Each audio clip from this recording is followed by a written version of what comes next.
goes. Here we go. You're gonna look good on that camera, especially with pictures. Oh man. Fuck, it's hot already. Yeah, it is. All right, let's pop this. Pop this. How you like that bang? I fucking love Bang. Bang, dude, honestly, is a good icebreaker. Cause like, so I'd put a couple in my fridge, and if I had a girl over, I'd be like, "Hey, you want to bang?" And then she'd look at me like I'm a fucking idiot. And then I grab a bang out the fridge, like, "What do you mean?" I'm just saying, you want to bang?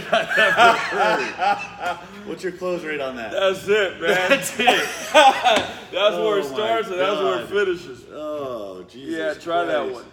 Try that out. That one's for you, Cameron. You could try that one. Oh, man. All right. Welcome to the show, everybody. Weekly with Bromley and Russ is episode 2. I can't believe it. We made it back for another one. Fucking made it. We made it. I'm excited. I think I'm drinking alone today because Tony's got to worry about his body. I gotta, if I keep doing that, I'm gonna go down a slippery slope. I'm getting that Jameson sponsorship. I'm working for it. Yeah, I want you to get that. That'd be nice. Some type of sponsorship. Shit, something. Goddamn. Nah, we got to do something first. All right. Anyways. All right, so we're going to start. We're going to talk about something a little more, motivational. Hopefully, it'll be a little bit helpful to some of you guys that have either been at it for a while or even some of you new guys that are trying to plot the path ahead. Because I know from my experience, I started this, I started lifting when I was 13, and it immediately turned into the only thing I like doing. And I'm going to be 32 in a couple months, so I'm looking back on the last almost 20 years of training, and I can spot all the times in my past where it felt like I was up against a brick wall, it felt like I wasn't making progress, it felt like I wanted to do too much too soon, especially with a lot of the injuries I accumulated. Most of them were from, hey, I got a contest in 6 weeks, how fucking strong can I get in the next 6 weeks? And then I get strong, injured. And that's how it happens.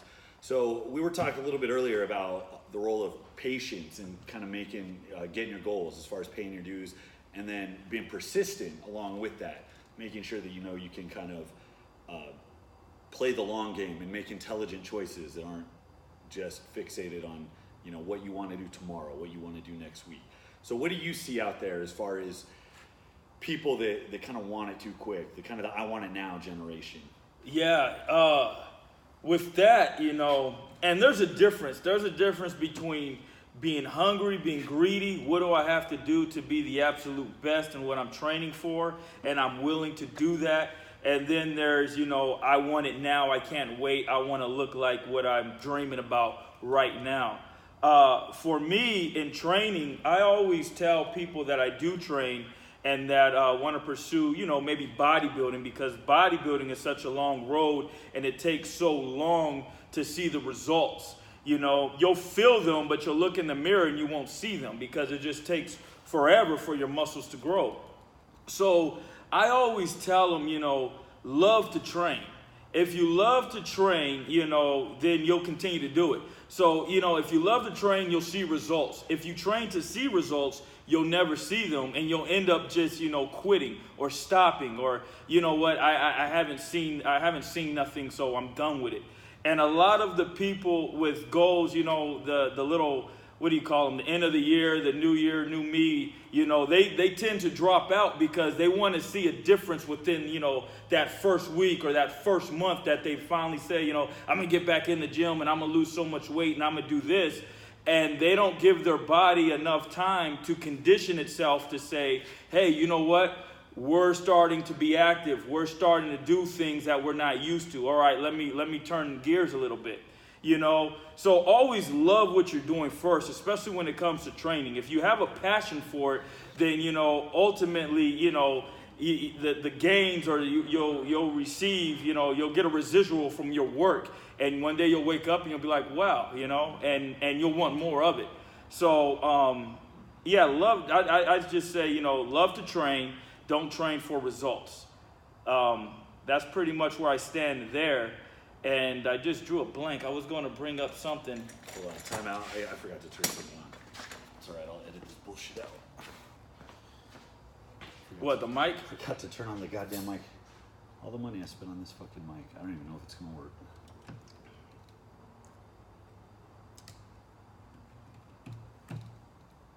Oh, yeah. I hope it's on.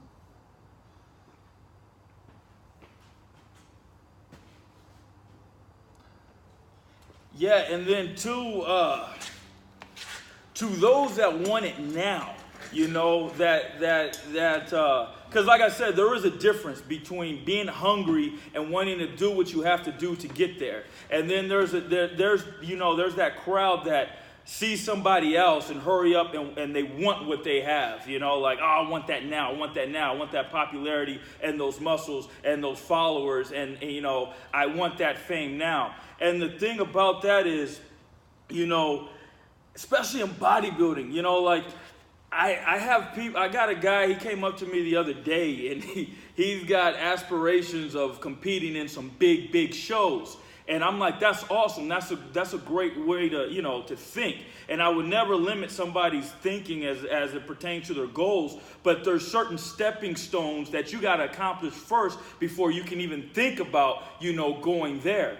And they see somebody like, well, he's there, you know. I don't understand how he's there and I'm not there yet. The thing is, these guys that been in the game for so long, and now you're able to see them, you know, through them documenting their progress via social media, is before that time they were training for years and years and years and years and years alone by themselves. And now, you know, with social media, they're able to, you know, document their training and get it out there. But they've paid so many dues, you know, prior, while a lot of us, you know, while they were training, you know, we were either in college trying to party, trying to, you know, be social, hit the club. While you were doing that, you know, they were under the bar. They were chasing where they're at now.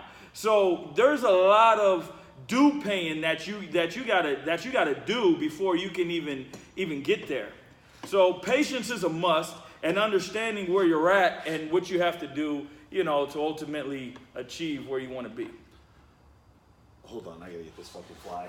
That fly is fucking killing me, dude. This is gonna be Yeah, he's the like, longest fucking interview ever. he's pissing me off. It's alright. He came into the wrong fucking gym. Yeah. I'm gonna drown him in whiskey. He doesn't pay membership, where'd he he go? dies. He don't got a fucking membership. There he is. I just bought that fucking laptop.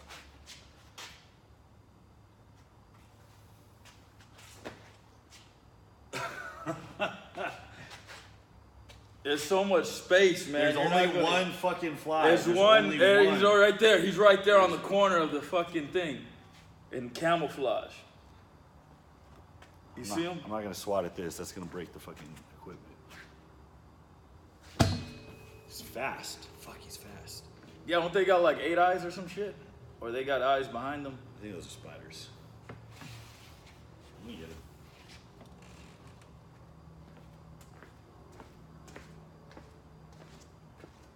This is what I get for leaving fucking dirty protein cups in the trash can. You leave? I think he's gone for right now. There he is, son of a bitch. Settle down. He's a baby fucking fly. Where is he? Oh, he's under your leg.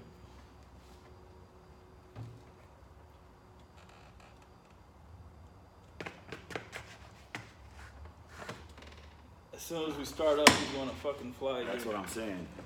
That's all right. We'll carry on. All right, Try that. so All right. whatever. Anyways, No, I can add on to that by addressing the fact that with long-term progress, everybody gets their new beginnings. Everybody starts training, right? Short period of time, they start to get a little bigger, a little leaner, a little stronger.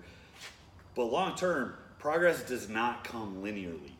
It's not like fat loss, right? You go on a diet to get leaner. Every week, you're losing a pretty even amount of fat. And when you stop, you switch something else, and then it happens again, right? So you can go on a 16-week diet and say, okay, in 16 weeks, I can lose 30 pounds of body fat or something to that effect. It's very linear. Building strength, building muscular size it's punctuated. You'll go through an immense growing phase in a very short period of time, and then you might go through a year of training where very little things happen. And if you're smarter with your programming, if you're more aggressive with your food intake, you can find ways to get around that. But there's no person that has seen the same progress on a weekly basis or a monthly basis during a long period of time. It doesn't happen that way. Not at So all. psychologically, if you come at this thing, like you were saying, with a mentality like you're in it to see those results, it's results driven. It's not because you're passionate about the journey and what it takes to get there. It's very easy to get dissuaded. It's very easy to get discouraged and to fall off. And that's why you see a lot of these like binge cycle, wannabe athletes or competitors who might do a lot in a short period of time, and then you won't see them for 6 months because they don't have the stones to stay in and do the hard work and grow. It's like Sisyphus pushing that fucking stone up. You know what I mean? Like, he's under that stone, he's pushing up the hill, and right when he gets it to the top, it rolls back down. That's what it feels like. Because every time you hit a goal, that level, that top of the hill, that resets. Now suddenly it's a mile higher, and you're constantly trying to push it back up. So unless you have the grit and the drive, and the only way that you get that grit and drive to keep pushing that fucking stone up that hill is if you love pushing that stone up the hill. If you like the pain and the suffering and the bruises and scrapes that you get. And that's why I think we're all a little off. Yeah, you gotta love the suffering. If you don't love the suffering, then you're not gonna grow, and you're not gonna ever see results. And today, like I said previously, too many people want too fast. And that's either going to lead to injury, or you're ultimately going to feel like a failure because you're not going to get to where you want to go, because these sports are time driven. If you look at pro bodybuilders, they're all, mid 30s, early 40s. It takes that many years for them to peak. It's very, it's not very common that you see a young guy in his mid 20s dominating. And the ones that do end up falling off early, or unfortunately, they pass away because of, the stress that they put to their body to get there too quickly. And it's sad. So you really have to buckle down and understand that this is something that I want to do. This is something that I'm always going to do. And I'm very disciplined, and I'm in love with it. It's a relationship. That's a common thing too. Guys getting good early, it's almost a blessing to have to work harder. I know the best coaches are the guys that weren't best. Yeah, they weren't the guys that were best right out of the gate, because those guys, they know what it takes for themselves. They do this and they get better, and that's kind of the system that has to be in place for you to get that good in your early 20s. But I can think of so many guys that were world class when they were 20, 21, 22, and you don't see them in their mid-30s. Kevin Nee was a good example, youngest dude to ever make it to the World's Strongest Man. He made an appearance or two, and then we never saw him again. Travis Ortmeyer was a repeat World's Strongest Man finalist. He was like 23, 24, 25. Dude had a big fall off, and he talks about it. I mean, he talks about where his life went, and every PR he has, he calls it post-apocalyptic PR.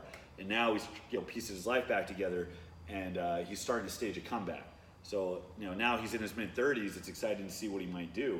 This fucking fly. I know what he wants to do. That's all right, man. That's all right. Come here, baby. Come here. Come on. He's a baby. He's like just learned how to fucking fly, and he wants to just fly everywhere. And I've never seen a fly spaz like this. I'm just trying to protect the whiskey. Why you gotta? I know, he goes in the fucking Why you gotta park weirdest by the places. cups? Motherfucker. Oh man, god damn it. Anyway, We're gonna have to go across the street. We're gonna have to do this shit outside. Just right. Hold up. He's gonna land. he's gonna not, land. dude. Gonna land. He's fucking not. Okay. He doesn't even know how to land yet. There he is. It looks like there's two of them, or he's that fucking fast. He's fast. He's fast. He's on that side of you. It's a fucking X-Men fly. Oh. There he is. The show goes on. Dude, there is two. Concho. Fuck. Anyways. Sweating so much. Oh, it's so hot in here. So yeah, being patient, understanding it's going to be a long journey, and in that time, I mean, there's no substitute for time. when it comes to being good at what you do, when it comes to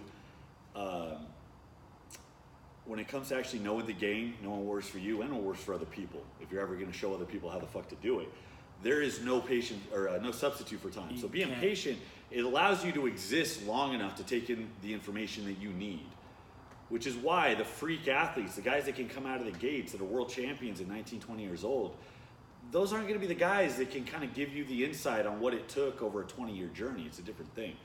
But I mean, the injury things, that's the biggest thing. You try to do too much, too little. Muscle grows quick, bones do not, tendons, connective tissue do not. In bodybuilding, muscle maturity is a thing, right? Yeah, absolutely. You guys talk about the look. The look, you know, the more, you know, the more years the muscle has of getting beat up, the better it's going to look.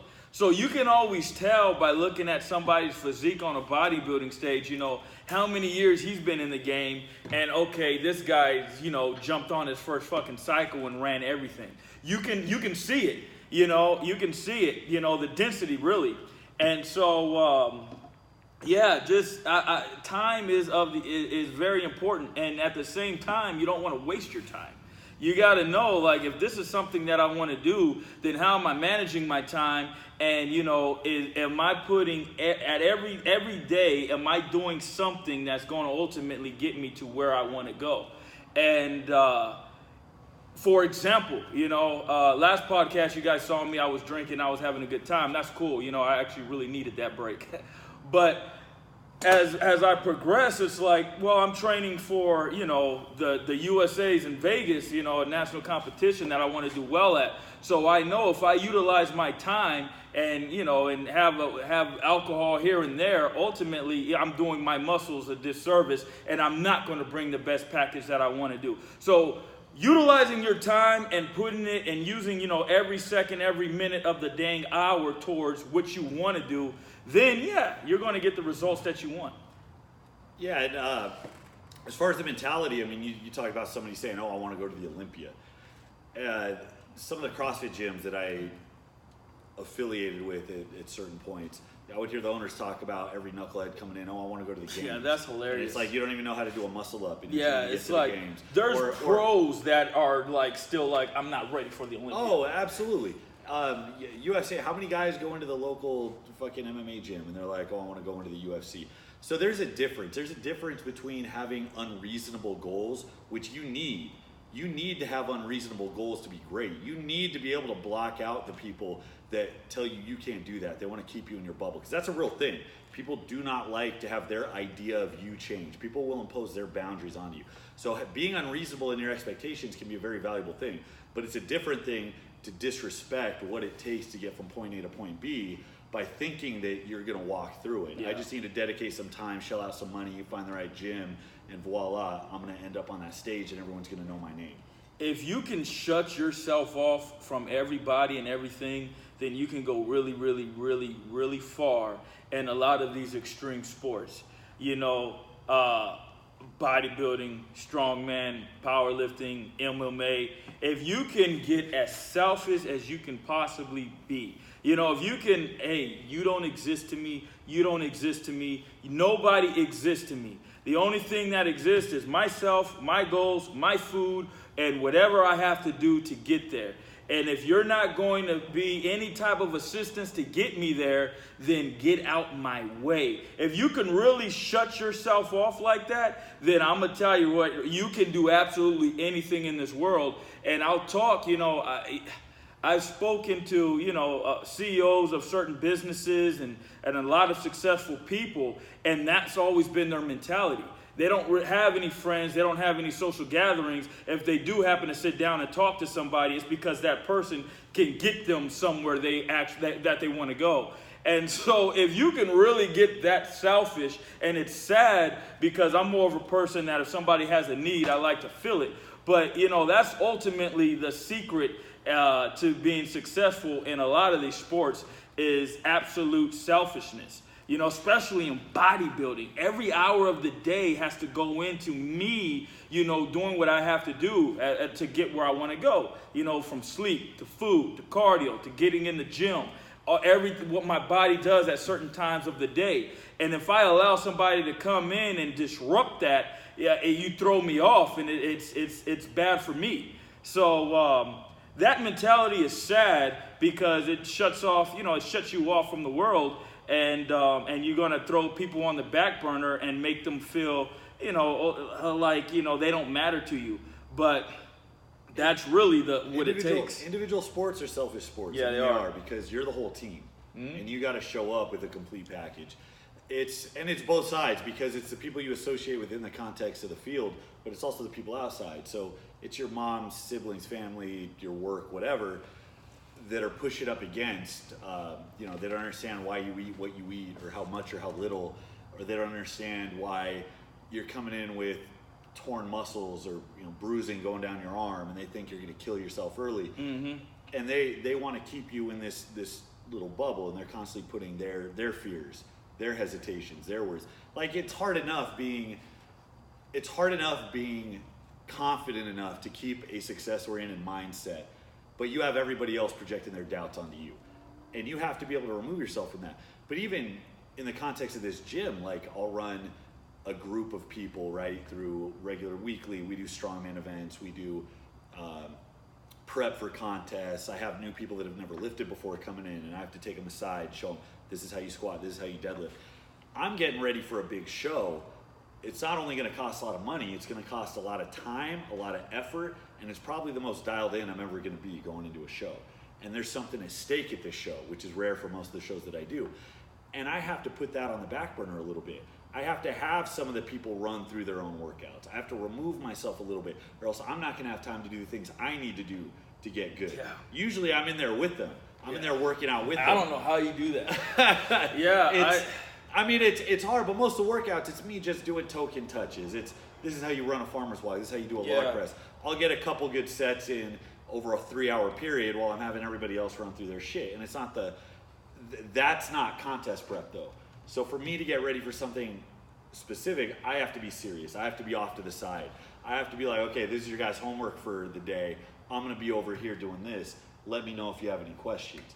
But across the board, there's little sacrifices like that have to go on if you really want to be good at what you do. Yeah, the mood that I put myself in when I come into the gym. You go dark. And I go really before your bodybuilding show, I didn't see you for two fucking months. I go really dark. And the thing is, it's like, I hate when I walk into the gym and somebody smiles at me. Oh my fucking God. Dude, I fucking hate that shit. When fucking Travis Toro was in here, who's probably one of the, and hats off to him, because consider what that guy's gone through. I mean, he's a Purple Heart recipient. He's gone through some shit in his life, but he is one of the kind of happiest, like, he is you know what I mean? He's pretty jovial. He's always joking. He's in a good mood. Well, I'll never forget when you walk in the gym and he's sitting down with a big smile on his face, like what's going on, man? How's your day? And you're like, man, fuck your day. I'm here to train. Yeah, like, don't come at me smiling. Oh man, fuck, how's your day? Yeah, fuck your day. Like, oh man. I love you, Travis, but that was one of the hardest times I've ever laughed. Oh man, I didn't, man. I do go, like, I'm half the time I'm black, man. My mind is just black, and it's, but that's how I've always trained alone. I've always trained alone, and it's always just been business. That's what the gym is. It's like, my body is my business. If you're an athlete, your body is your business, and you want your business to grow. If your business doesn't grow, then your business is not going to progress, and it's not going to be able to compete with everybody else in your industry. So you got to really look at your body like it's a business. So if I'm growing a business, if you're a doggone Donald Trump and you're growing these businesses, you're not going to be coming into the board meeting coking and joking. You guys are bringing me money that's gonna freaking take care of me for the rest of my life, whatever. And it's like, that's how you got to look at it.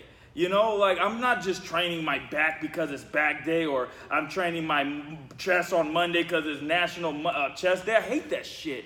I fucking hate when it's International Chest Day, so we're doing chest. Everybody that fucking says that doesn't even have a goddamn chest. Or like when, oh, yo, it's leg day, yo, you know, it's going to be serious. And you're in there in fucking skinny sweats. Motherfuckers, you don't even have goddamn legs. Like, I fucking hate that shit, man. Like, get pissed the fuck off. You know, and tell yourself like, yo, I'm in here to train and I'm in here to grow my business. My body is my business and it's time to make some fucking money. But even as far as businesses go, it's the same parallel because it's all about who you associate with, right? It's almost like they say you're the average of your closest 5 friends. You know what I mean? Or the 5 people you hang out with the most, you're the average of them. Right. So if you hang around with people that don't have a dime to their name and are out trying to find a way to get lit every weekend, that's going to pretty much sum up your life experience. Whereas if you're out trying to network through the fucking Rotary Club, if you're trying to get out there and meet people who are more successful than you, that's how you level yourself up. Training groups can be the best or worst thing that ever fucking happened to you. One of the, and we're about to talk about them in a minute, but one of the most truest things I ever read came from Brandon Lilly. I want to say it was from like his Q book or something, but he was talking about, it might have just been a passing quote, but it was something about how the training partner or the guy in the training crew that everybody kind of likes and dicks around and doesn't take it seriously, but he's kind of a good time, so people keep him around. He's like, that one guy, and everybody knows somebody like him, that guy is fucking cancer.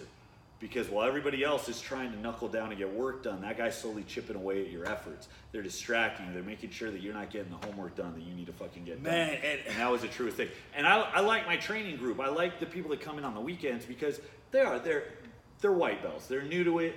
They don't take themselves too seriously. They're here because they enjoy it. They enjoy the camaraderie. And that's great. I want to foster that. I want to grow that in them while they get work done, of course. But that's not where I'm at. And that's not where they're going to be at in 2 or 3 years if they stick with it. And it's all about the evolution of the process. So, I mean, goddamn, a good training crew can make your fucking career. You know, too bad that atmosphere is it's kind of dead now. But it's hard to put together. Yeah, it is. You got to go out. You got to recruit. Because somebody always wants to fucking talk.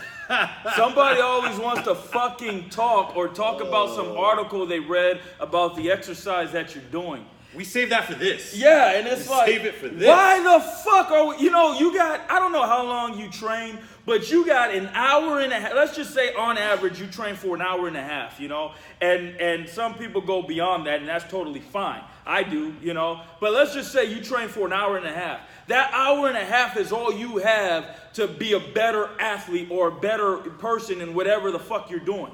If it's your therapy after work, that hour and a half is the only thing that you're going to have that's going to give you your sanity back in your head. Why the fuck would you let somebody interrupt that? You know, training for me, I love fucking training. You know, I told a girl one time, I got in a real serious relationship, believe it or not. And get the fuck out of here. Yeah, it was fucking serious. I don't believe it. It was fucking serious. It was fucking serious. What, you take it to the gym with you every time? Yo, man, it was serious. And I just couldn't handle it. I couldn't handle it because she was so good to me. But anyway, you know, I was in a crossroads between what I wanted to do with, you know, I had a certain job and pursuing bodybuilding. And she would ask me every day, like, you know, every morning we wake up, she'd be like, do you want to do this or do you want to bodybuild? You know, whatever. Anyways, I told myself, man. Sabotage. Yeah, I told myself, you know, if, in my head, I said, you know, I like this girl. And I said, but if I was to get married to her, like if we were at the fucking altar and bodybuilding walked in the fucking church and was like, hey, Tony, don't marry her. Let's just go get a cheeseburger. I would go get a fucking cheeseburger. And I was like, this is like, that's my mentality, man. When it like, I really, really love to train. So it's like, do not interrupt, you know, the hour that I have to spend with the motherfucking, you know, person or whatever I love. You know, training is what I love. So if you come in between that, yeah, I'm gonna cut you, man. I'm gonna cut you because ultimately you're in my way of getting to where I want to go. And training is where I want to go. So if you got any goals, that pertains to you training, and you go in the gym and you start a conversation about how somebody's day was, or what, then you gave up on yourself. You don't really take yourself seriously. You don't take your training seriously, and you spat on your fucking goals. All right? So stop that. Go in there and say, yo, I got an hour and a half to 2 hours to get in and get the fuck out. I'm a goddamn machine. When somebody's watching you train, they should feel intimidated and scared to come up to you because they see your fucking focus. If you walked into a goddamn gym and saw Michael Jordan training, you're going to be nervous to go up to him and say, hey, can I have a picture and autograph? No, you're going to stay your fucking bitch ass on the goddamn sideline and respect who the fuck that is. That should be you when you're fucking training. If somebody's like, yo, let me go say what's up to him, I know he's not going to give a fuck. He's in the middle of his set. Well, then you're not training hard enough. If you're not scaring motherfuckers, then you're not training hard enough. And that's just how it is. And that's why there are gyms that are famous, that are filthy, and that are built around, certain people that have done amazing things, because those gyms have that atmosphere. And those gyms produce badass motherfuckers that go out and get shit the fuck done. And without that mentality, I don't give a fuck, what social media and technology does to the sport. There's only one way to train and one way to be successful at any avenue that you decide to compete in, and that's the fucking way. Amen. Yeah. Fuck. Goddamn. Goddamn. Do not talk to this man while he is fucking lifting. I go through enough period. I only buckle down when, not to say that the training isn't consistent throughout the year, but I only buckle down in that context when I got something big on the horizon. But it is such a vastly different fucking thing from your run-of-the-mill workouts when you got nothing lined up, when you're not like actively digging towards something serious. And it is hard. It's hard to reestablish those boundaries. It's hard to outline that little cave that you go into, because people want to know what the fuck's going on. Yeah. Your family wants to know what the fuck's going on. The people you train around in the vicinity at the gym or whatever that are close to you at the time, they want to know what the fuck's going on.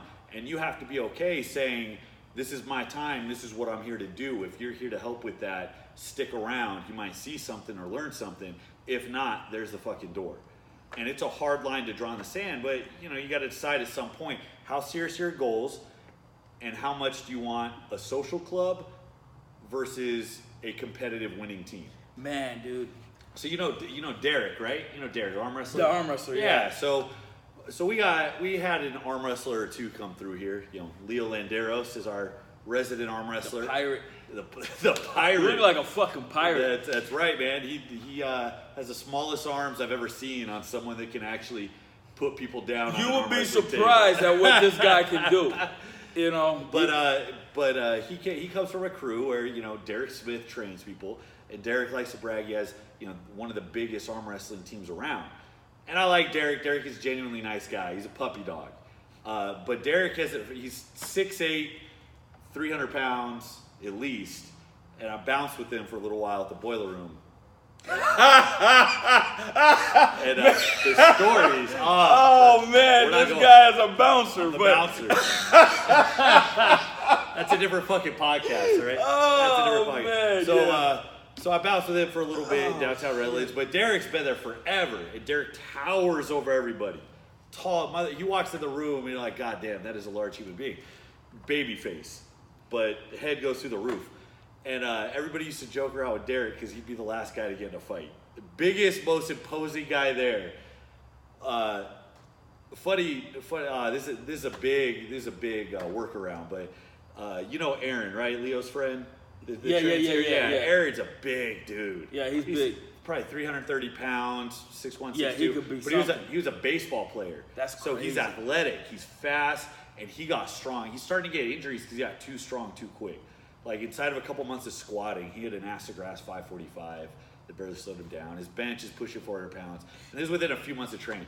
But they all like to drink and get scrappy. But apparently these knuckleheads were downtown one night, and they're at the boiler room drinking. And Derek, 6'8", man. Some shit happens between one of his friends and some of the bouncers. And I guess there's this wall of people, like 4 of them and 4 of the bouncers are walking against each other. And I heard this story from my roommate at the time when I used to work there, that some shit happened the other night, and the smallest guy there went right up to Derek and punched him in the mouth. He's like, there was 5 of us, and Derek was the biggest motherfucker there. The smallest guy there hit Derek in the face. I come to find out that it was their friend Robert. Damn. there's this wall with Aaron and Leo, and I don't know if Leo was there, and Derek and the other bouncers, and Robert, who's like 160 pounds, just went up. He probably told himself that's what he had to do. He had to jump. He had to jump to clip him in the face. Anyways, Derek's a puppy dog, but he's a damn good arm wrestler. He's been doing it for a long time. He takes it seriously. He's the guy that does all that shit in his free time. He's doing this, and he's doing this, he's doing all these little weird movements, and his hand is big as shit, but it's strong. But I talked to him for a long time about trying to get, hey, let's get a crew here. We have an arm wrestling machine. We have this grip tool. We have that, whatever. And they have their train practices at a brewery. You know what I mean? So you're talking about having a serious training crew. You can't have a seriously competitive training crew if it is at the place where you show up to start. See, I'm drinking after I worked out. I got my workout already. This is my reward.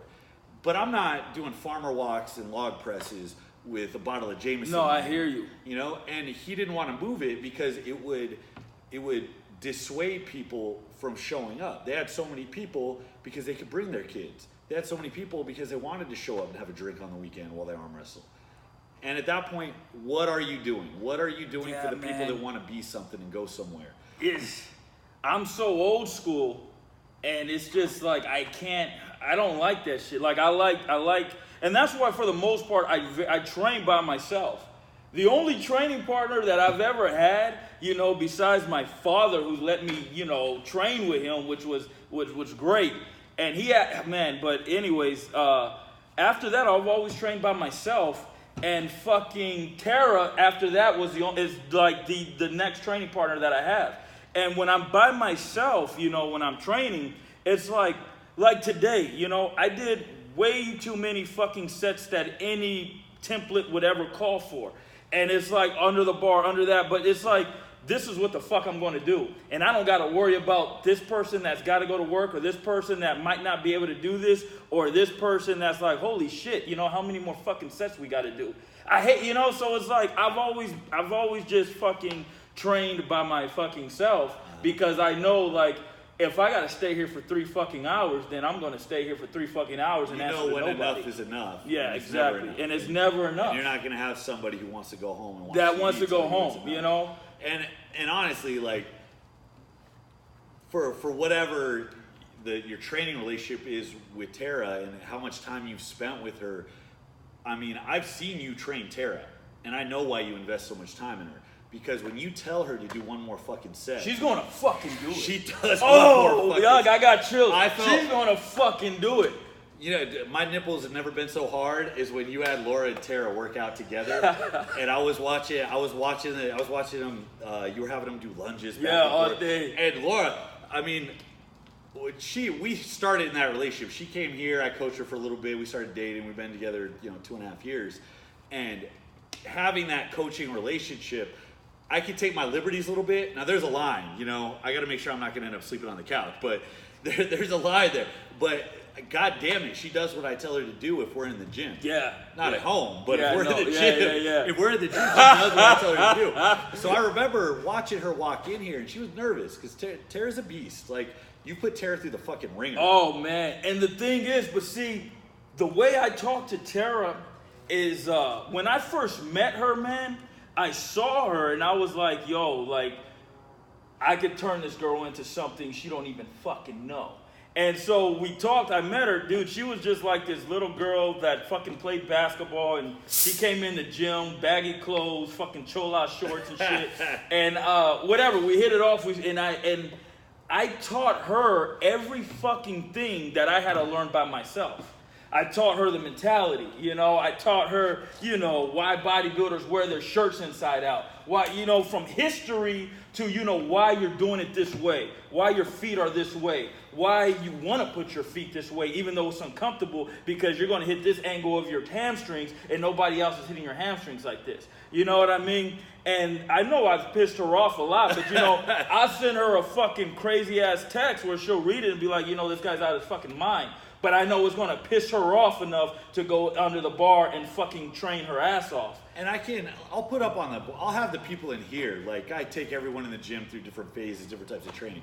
God damn it, if I have people do 3 sets of 10 on 3 different exercises, I get fucking hate mail about how difficult that is. And then I watch you with Tara, and you guys will do squats on like 20 minutes of nothing but squat. You would never see this in an ebook template. No. You're never gonna come across an ebook template that prescribes 18 sets of fucking squats. And then you go do leg extensions, lunges, and hamstring curls, and then you go squat again. Well, you know, and that's what it takes, because it's like, you got to do what nobody else is doing times 100. And when you're fucking doing that, you got to realize, like, there's somebody else that's training this hard. Like, if I'm going to read a template, even the bodybuilding encyclopedia, and it's going to tell me 5 sets of 20, and everybody wants to be a bodybuilder, and everybody has this template, and everybody's doing 5 sets of 20, but my legs doesn't look like, you know, what the fuck I want them to look like. Like, fuck that shit. So I don't teach Tara, you know, bodybuilding and exercise. You know, I train Tara, you know, I'll kid her on a set, and I'll tell her straight up, like, you know, I know her personal life, and I'm not going to get into it. She knows mine too.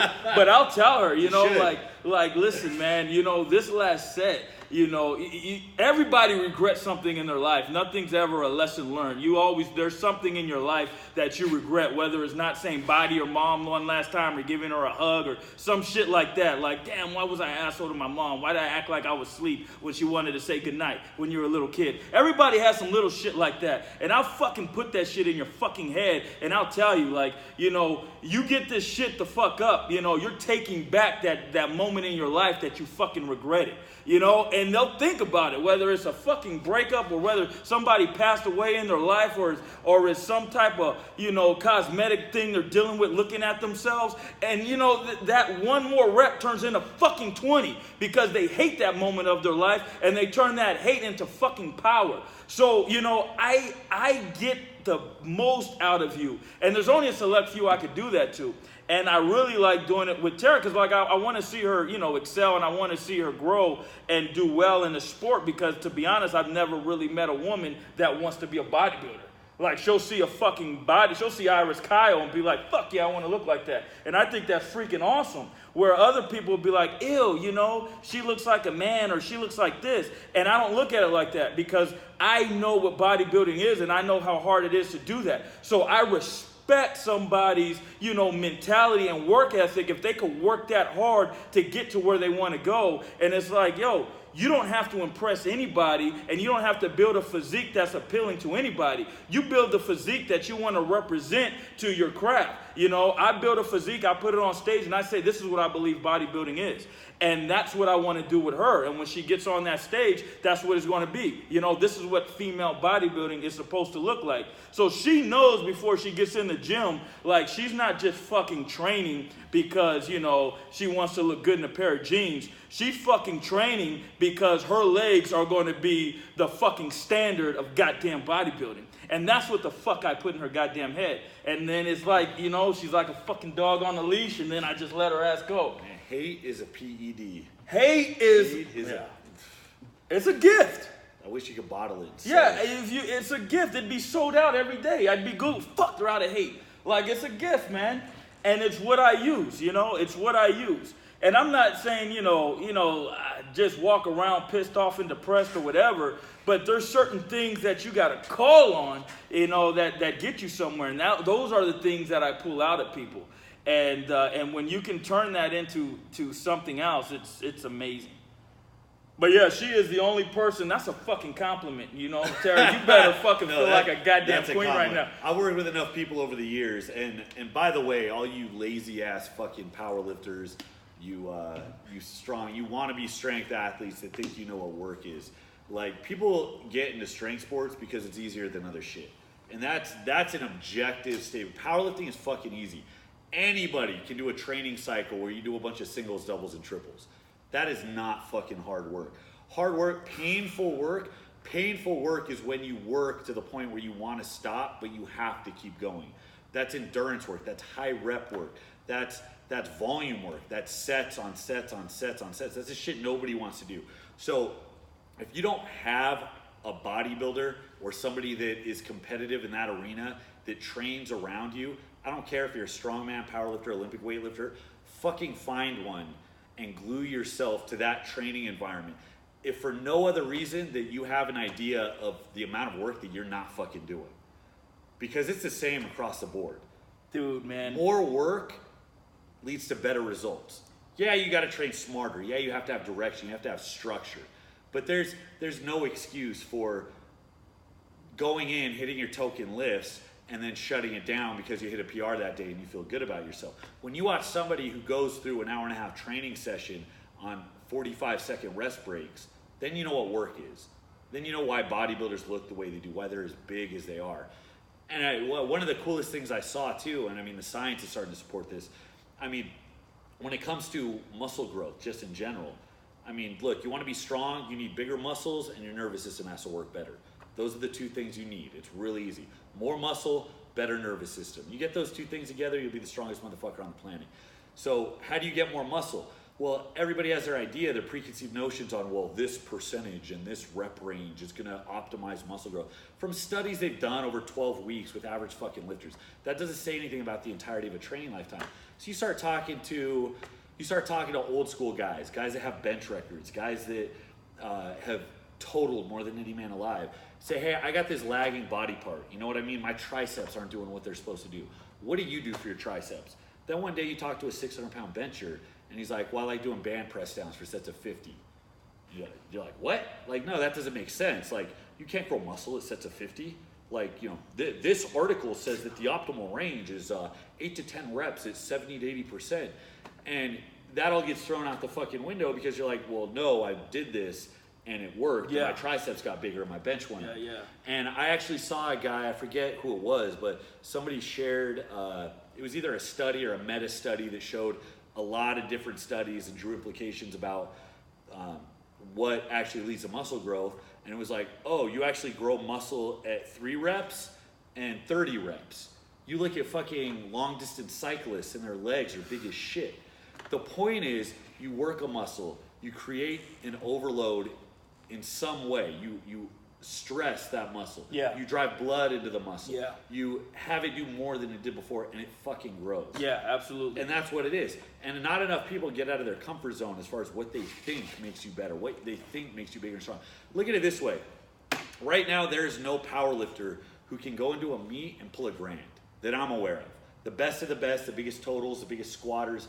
I'm not aware of anybody competitive right now. Andy Bolton was the one true blue power lifter that did it. Everybody else that did it, Benny Magnuson, was a strong man at heart that dabbled in powerlifting. So when you look at the top, let's say the top 10 deadlifters as a strongman can all pull over a grand. Do you see that picture of Thor posing with wheels and efforting at Iron Addicts with their bat? They had their shirt off. They were doing the double bicep pose from the back. So you see efforting, you see wheels, right? They got big ass backs. They're cut, they're lean. Thor looked like he had a fucking butt poking out of his back. He had this hump of mass in his back. And you're like, well, that guy's 6'9" and he pulls over a grand. He probably has a 1050 pull right now. I mean, fucking think about that. For as long as he is, for as far as he has to bend over. Oh, man. The reason that strongmen deadlift more, competitive strongmen at the top deadlift more than competitive powerlifters at the top, the reason is because of the type of training they do. Carries, loads. You're doing density training. You got a minute. You got to do as many loads as you can in a minute. You're taking a fucking farmer's walk for max distance. You might be holding it for a minute and a half. You're having time under tension on your posterior chain that you will not see in the gym. You will not see. You will not see that in any deadlift program. There's no deadlift program. There's no barbell program that's going to have you under a heavy-ass load for a minute and a half straight. That is the reason that the backs are stronger, the hips are more powerful, why they can yank more weight off the ground. That is the only thing that makes sense. I fucking hate powerlifting. No, it's just and the not like I hate where it is now because it's like I hear you say that, you know, and it's like I see somebody deadlift in the gym and then, you know, right after they're happy and they're smiling and it's like the intensity is gone. And it's like, why don't you keep that intensity for your next set, man? And that's why I really, you know, I dug strongman when I tried it out because it's like that. And you do put your body under like crazy intense stress where it's to the point where you got to tell yourself like, hey man, don't break. Like, you don't fucking break. Like, get yourself through this. Because it's going to push, you know, the body that you built over training. It's going to build that strong-ass body to its weakest point. And the only thing that's going to get through that is you know, really telling yourself, like, don't break, don't break. And yeah, strongman, man, I've gotten... When I was training strongman with you, I was the strongest I've ever been in that short period. Fast. And it was I couldn't believe, you know, some of the lifts that I was doing. You know, I hadn't benched in like 3 months, and I was moving 405 for reps, and I just couldn't believe it. You know, just from moving the stones and the log and these other things, and it is a different fucking sport. I look at powerlifting in kind of those terms as far as it's a subset of everything else. Everybody in the world squats, benches, and deadlifts. In high school, they had the cross country squat, bench, and deadlift, and it's a very universal thing. 300-pound club. Right. Everybody was part of the 300-pound club in fucking high school. Now you got these grown men going to these powerlifting meets, hitting like a 319 bench, 320 bench, and you're in your fucking early 30s, mid 20s. Like, get the fuck out of here. You proud of that shit? There's a motherfucker, man, that I see all the time, no disrespect, down in San Diego at that Ironmonger's gym. All due respect. Yeah, and he's always like, oh, here, finally hit 275 for 3 sets of 2 or whatever. Fuck, man. Hit that shit for some goddamn reps. Obviously, you've been hitting 3 sets of 2 for the last I don't know how many months. Change that shit the fuck up. You should not be a grown man benching in the 200s for slow-ass 2 reps. God damn. And before we get flamed for that shit too, Instagram gives you some pretty good insight into people's training routines, right? So people are gonna hit as well. You shouldn't criticize somebody for where they're at. You shouldn't talk down to somebody because they're not at your level yet, because it's a journey. And that's not the point. The point is that you have people that have been lifting the same weight for the same reps, for the same workout scheme for years on end, and will post happily about the numbers they've lifted without any objective criticism about how far they have or have not gone, without any objective change to help propel themselves to the next level. And it no longer becomes about, you know, walking that journey and actually getting somewhere. It becomes a point where, like, well, you know, this is good for me. And it's that complacency you see. It's toxic. That complacency is fucking toxic. Man. And that's why powerlifting, it's a fucking sport for millennials. It's a sport for millennials. Yeah, now it is. Like I said, these idiots are deadlifting and smiling. You know what? Like, and I'm not, like I say, I am not a strong guy, you know? But intensity-wise, you know, I think women are taking over powerlifting more so than men are today. Like, I'm watching women just pull 500 for reps, and it's fucking nuts. That is the coolest thing. I remember when I got into this shit, I mean, as far as paying attention to it at least, 99, 2000 is, you know, I was a teenager, and I started actually I started buying magazines and watching videos and talking to people about this shit, and I started going to expos. And even back then, there was a stigma around women being strong. Like, there was a stigma, unless you were really into the culture, and it was a smaller culture back then. There was still a stigma.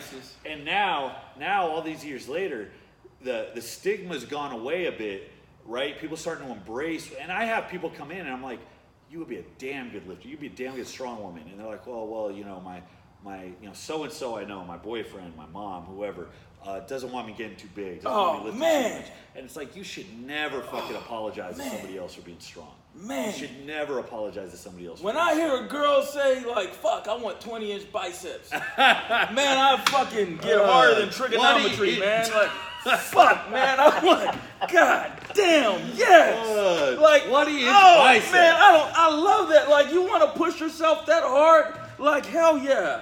Like, you should. Like, yeah, do it, man. Like, I want to look like a female. What the fuck does that mean? I want to look, she looks like she's a fucking female. I remember I was at a commercial gym when they had CrossFit on TV, and I love women in CrossFit. I think they look amazing. And so there was a girl, hamstrings just crazy, and she was jogging, very pretty. I don't know her name. And some guy is looking at the TV, and he's like, dude, she looks like a man. Like, I would want to look like that. And I said, you would want to look like that? Because that's a woman. You want to look like a fucking woman? Like, dude, it's a woman with fucking muscles. Like, this is what the fuck she does. Like, you know, and, but right, like I said, but right now, the ones that are taking over powerlifting, they're doing it so well. It's like they're stronger than me. Shit, fucking. There's some numbers. Oh, my Lord. I thought I saw it all. I mean, look, the one who kind of stood up above everybody else. I mean, I remember watching Jill Mills like 15 years ago when she was competing. Jill Mills is beautiful, by the way. I think that was my first like female lifter crush. that I Fucking had. Linda Murray was mine. Yeah. Then I heard some stories about her. Uh-oh. But anyway, Care to though. Elaborate? Nah. No, I still like her. We'll wait till he's drinking and Nah, then he'll elaborate. she's a beautiful woman. But I remember kind of charting what the marks were. Becca Swanson was like, it's like the gymnast that gets a 10.0 score. Like Becca Swanson was the one that set all the numbers nobody thought a woman would do. Now there's some reasons she set those numbers, but when kind of femininity goes out the window and you just want to be strong for the sake of being strong, she made no qualms about it. She got as big and as strong as she could, and more power to her. That's what she wanted to do. But now I'm seeing women. I mean, who was it? Cece Holcomb, was that her name? Squat and deadlift over 600 pounds, highest Wilks score ever, and this girl weighs like 170 fucking pounds. It's crazy. It's not even to the point where you have to be really heavy, or you have to be obese or big, No. or you have to be so androed out that you look like another species. It's to the point where it's like we're actually getting women into the sport enough where we have a big enough talent pool where now we know what women are capable of. Man, she's amazing. When you start with a sport and it's this big, you got a small talent pool. So the outliers, the ones that dominate that talent pool, they're not a good representation of what the population is capable of. When you get more people in that talent pool grows, then you start to get an idea. That's why strongman, like the weights just went up exponentially. Dude, I really think powerlifting is going to be like the women's sport. Like they're taking over. Yeah, it's all like I like watching them do it because they really want like and big the numbers. The women in the sport They want- are angrier than the men That's in the what I'm sport. saying. Like they're way more intense than the dudes. God damn it. Like You put two female lifters in squat racks next to each other Oh, it's going- and watch them go jump for jump. You want to talk about hatred being a Man. performance enhancer. God damn it. Women are the most misogynistic creatures on the planet. Yeah, I love it. Nobody hates women like other women. Yeah, dude, it's like, but they're taking over the Oh sport. my God, man. it's beautiful. Yeah, I do. It's I like beautiful this shit, to man. watch the It's competitiveness and the fire.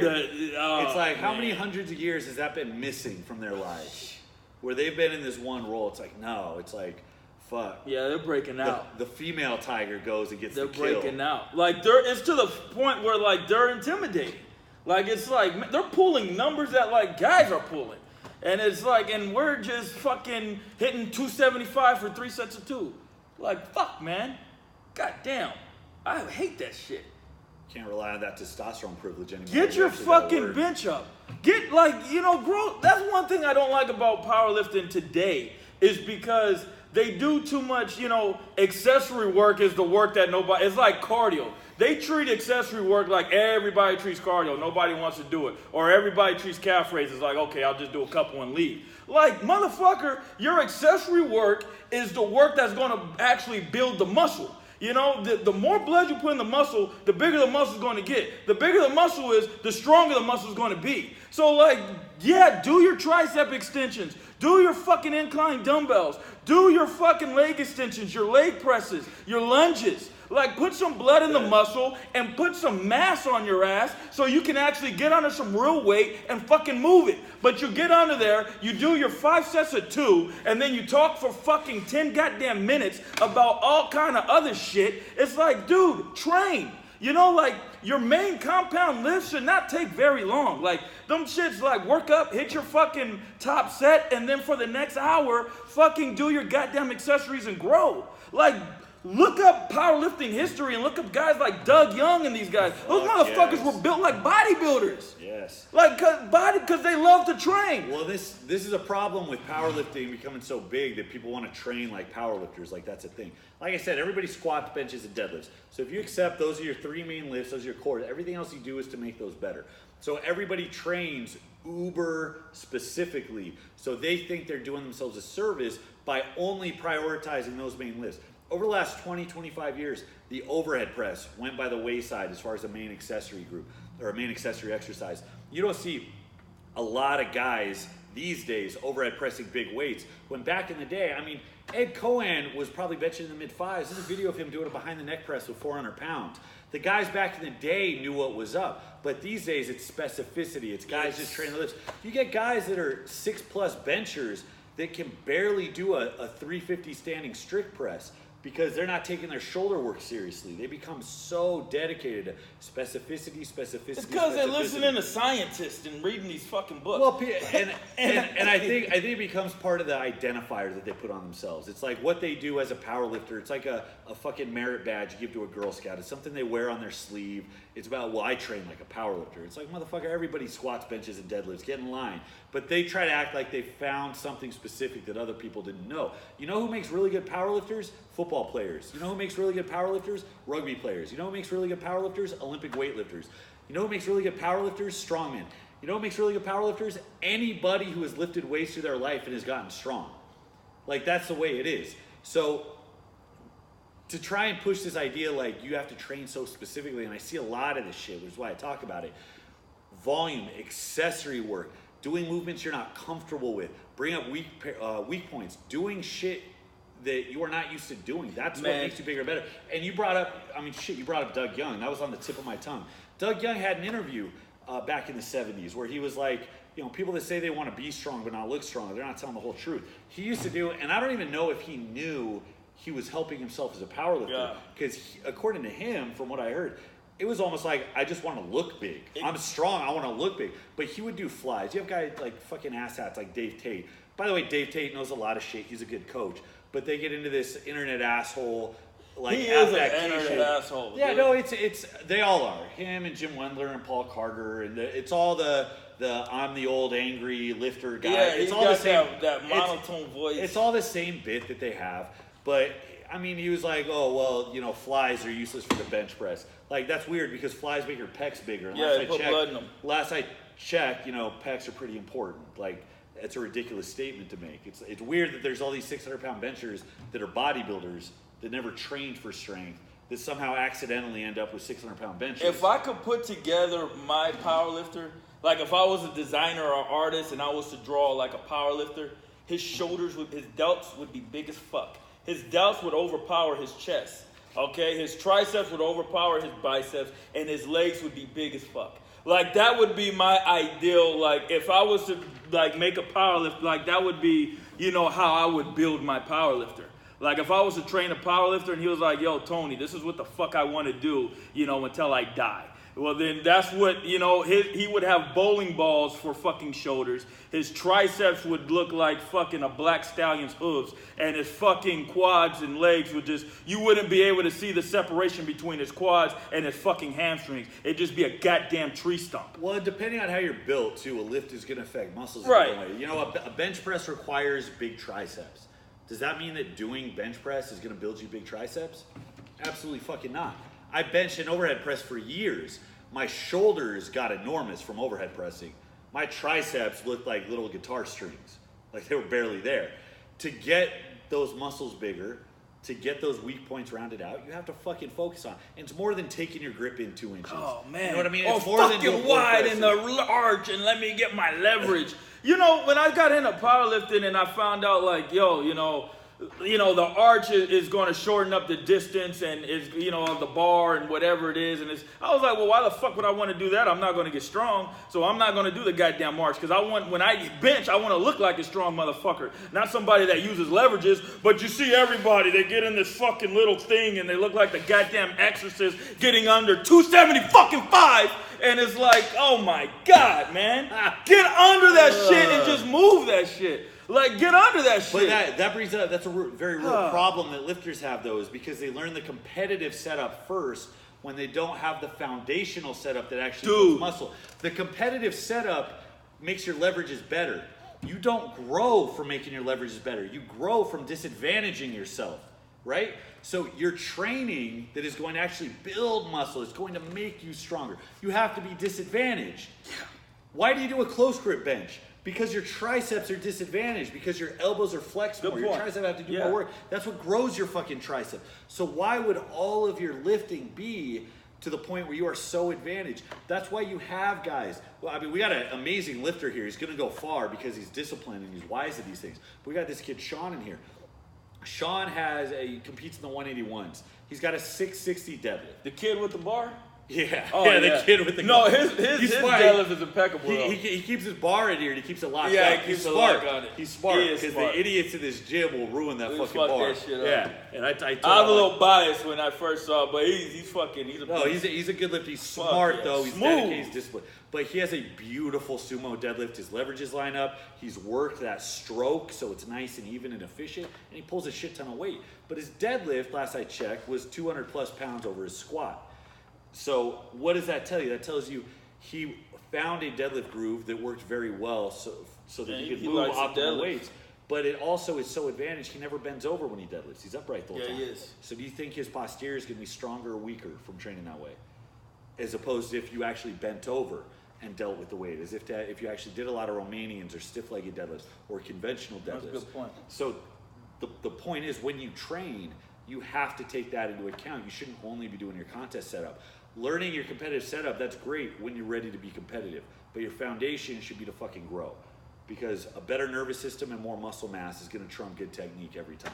That's just the way it is. And all the guys that came out of the woodwork and just smashed on fucking long time standing records, your Eric Spatos of the world. Eric Spato and Kirill Sarachev do not have Scott Mendelson's bench press technique. Scott Mendelson is a beautiful bench presser. He's an asshole, but he's a beautiful bench presser. And these two guys came and basically took his lunch money for no other reason that they were just bigger and stronger. Sarachev has to press that bar like 2 fucking feet. You see that guy? He's like 6'5". Yeah. Oh my God, he arches and he still has to move it 2 feet. Anyways, so it's all about prioritizing. So, That was long. gosh, that was long.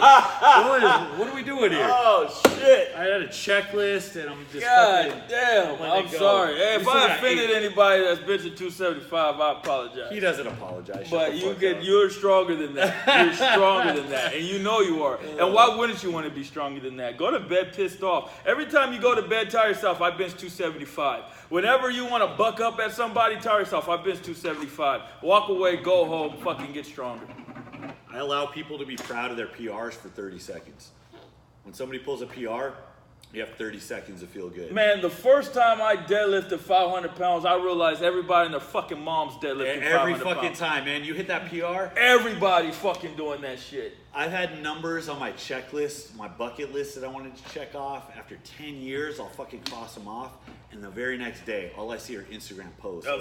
People I have no respect for moving those numbers. Moving that People shit. I hate moving that shit. Moving that shit, And then man. and then it's just a vicious cycle. I hate Like, myself yeah. again. It's back Yeah, to get pushing dark. that stone up the hill. Get dark, man. All right, Get man. dark. We got to move on. Let's move on. How do you feel about natty bodybuilders? I fucking hate them. I can't stand them. I used to compete in natural bodybuilding. And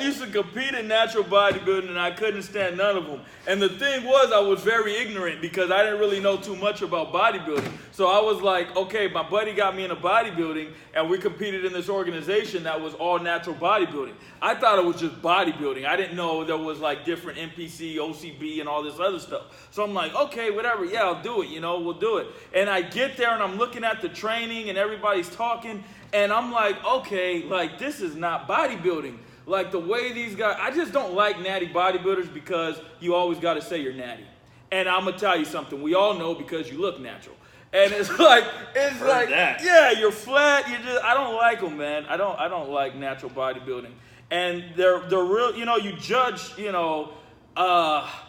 They call, if you're not a natural bodybuilder and you compete in a sport where they don't drug test and you use enhancements, they call it pro bodybuilding. But, we're all amateurs. We're not pros. But if you compete, in pro bodybuilding, it's like they look, if you meet a pro bodybuilder, the first time I met an IFBB pro, all that lady wanted to do was get me where I wanted to go. You want this? You can do this. You want this? You can do this. You meet a natural bodybuilder and they're going to talk about themselves for about 40 minutes and what they had to do and fucking, why you should just, try something else or vegans. Yeah. Oh my God. I hate it. And they diss pro bodybuilding all the time. I've never met a pro bodybuilder to say anything negative about anybody in any other sport, in bodybuilding, point blank, period. It's just, hey, I'm in a sport where, I'm very extreme. This is what I really love to do, and I'm going to do whatever I have to do to be the best at this sport. I'm going to pay my dues. I'm going to shut myself off. and I'm a train till the end. This is my life. Let's establish first, because this is always what gets me going, is when people who are natty try to represent what the geared world is like. You know what I mean? Yeah. It's like, hey, I don't do steroids. Now let me tell you about the world of steroids. Oh my God. Like let me tell you what it like, who's on and who's on, and it's like, and it's funny because my experience. But their stomach is full of pro hormones. and we're open about it, but it's like, I remember, I mean, I started lifting when I was 13. I didn't take anything until I was 28. And it was like these people I've been competing with through my early 20s, mid 20s. It's like once that became knowledge, it was like that was my golden ticket. Yeah. And the thing is, meatheads like talking about three things. They like talking about what their workouts are like, they like talking about what they're eating, and they like talking about what gear they're on. And that's it. And once people know you're on, it's like, oh, okay, let me tell you about my last cycle. You know what I mean? Oh, let me tell you about where I got all my info. Yeah, this pro that I know, yeah, he told me to do, this, and this. And you become like part of the inner circle. That doesn't apply to anybody on the fucking outside. So when people that have no knowledge of that world start talking about what pro athletes they think are or aren't on, all your heroes are on drugs. Every single one of them. Natty bodybuilding champions. How many of them aren't on anything? Oh, that's a goddamn lie. That's the thing, and it's like, people justify it because it's like, okay, well, I'm a certain age and I'm getting TRT and I'm getting it prescribed. So is it really a drug? This is something natural and it's just keeping my hormones naturally balanced. No, motherfucker, you're running gear. Stop trying to justify it. Or you're whatever. Just because you're not injecting but you're using something orally. Oh, no, that's gear. I love how people think pro hormones are just the tip. Yeah, it's the worst. Those don't count. I got it on eBay. I got a pro hormone on eBay, so it's not the same as sticking myself with a needle. It's like, actually, it's worse. It's worse. It's way worse. It's more liver toxic. Orals add a lot more fucking size and strength in a much shorter period of time than testosterone. Yeah. Testosterone is a gentle and drug. it takes your appetite away, so you're not fucking eating. So every real gain is really because of what you're taking. And then 2 weeks after you go off, the floor drops out and all your numbers fucking everything, right? Everything. And then your eyes go yellow, you get fucking jaundice from that liver toxicity. Start writing poems. Oh my God. Testosterone is a very gentle drug, which is fun. It's a wellness drug. I've known guys with PTSD where it's helped with their issues. I've known guys that were in their midlife crisis range where their testosterone levels come back up and they regain self-confidence and their libido and they feel better. There's a reason, 18 to 28-year-olds are the way they are. It's because they have a lot of fucking testosterone in their blood. And then you get to a certain age and that drops out. But people have a very skewed idea as to what the real dirty drugs are. And I know so many people try to claim natural where it's like, oh, well, I just take a pill. Shut up. Like, it's and the dirtiest shit I've ever taken is coming in pill form. I'll say this too. When I was introduced to gear, the way, and I can't believe how open it is today. And when I say open, I mean, not talking about it, but how many people use it with really no goals and no reason. Yeah, no reasoning behind it. When I thought, because when I was introduced to it at a professional level, but it was like, this is the sport and this is what we do. When you don't want to do this no more, then you don't do this anymore. Unless you're going to compete at an elite level and you're going to live that lifestyle, then okay, cool. We respect what you're doing because 24/7 you're eat, sleep, train, and you're in the gym. But when you're doing it, just to go to the bar to have the biggest arms, I hate that. Or you're doing it just and your diet shit and I don't respect. I'm an advocate of it. It's why we can't have nice things, right? Because people are taking it to excess. People are taking it as a substitute for training, wisdom, and knowledge, and they're just trying to blast themselves up to the next level. And then shit goes south, and that's why we can't have nice things. I'm an advocate of it, I think, in the right setting. I think people should be allowed to do whatever the fuck they want with their bodies. It's the one thing you own outright in this world. The idea that anyone tells you what you can and can't do with your body, that's offensive to me. But there are so many people doing that have no business because at the same time, you can't take it lightly. It's not ibuprofen. It's not a cure-all pill. It's not something you do just because you're in this field. That becomes your life. When you do it, you need blood work. When you do it, you need to know what your cycle is going to be. When you do it, you need to be prepared for know what you're effects. putting into yourself. How to do it, you know what I mean? And the thing is, it's like the guys that you see that are running it, And the people that just want to jump on it now, which, only 2 years or 1 year of training under the belt, again, these guys been training for years. So you think I'm going to get on a cycle and I'm going to look like him? No, you're not. Again, muscle maturity, it takes time, man. So if you ever get on something because you think you're going to be yoked, or you think you're, within months, or you're going to look like something phenomenal, you're just really killing yourself. You're not doing anything.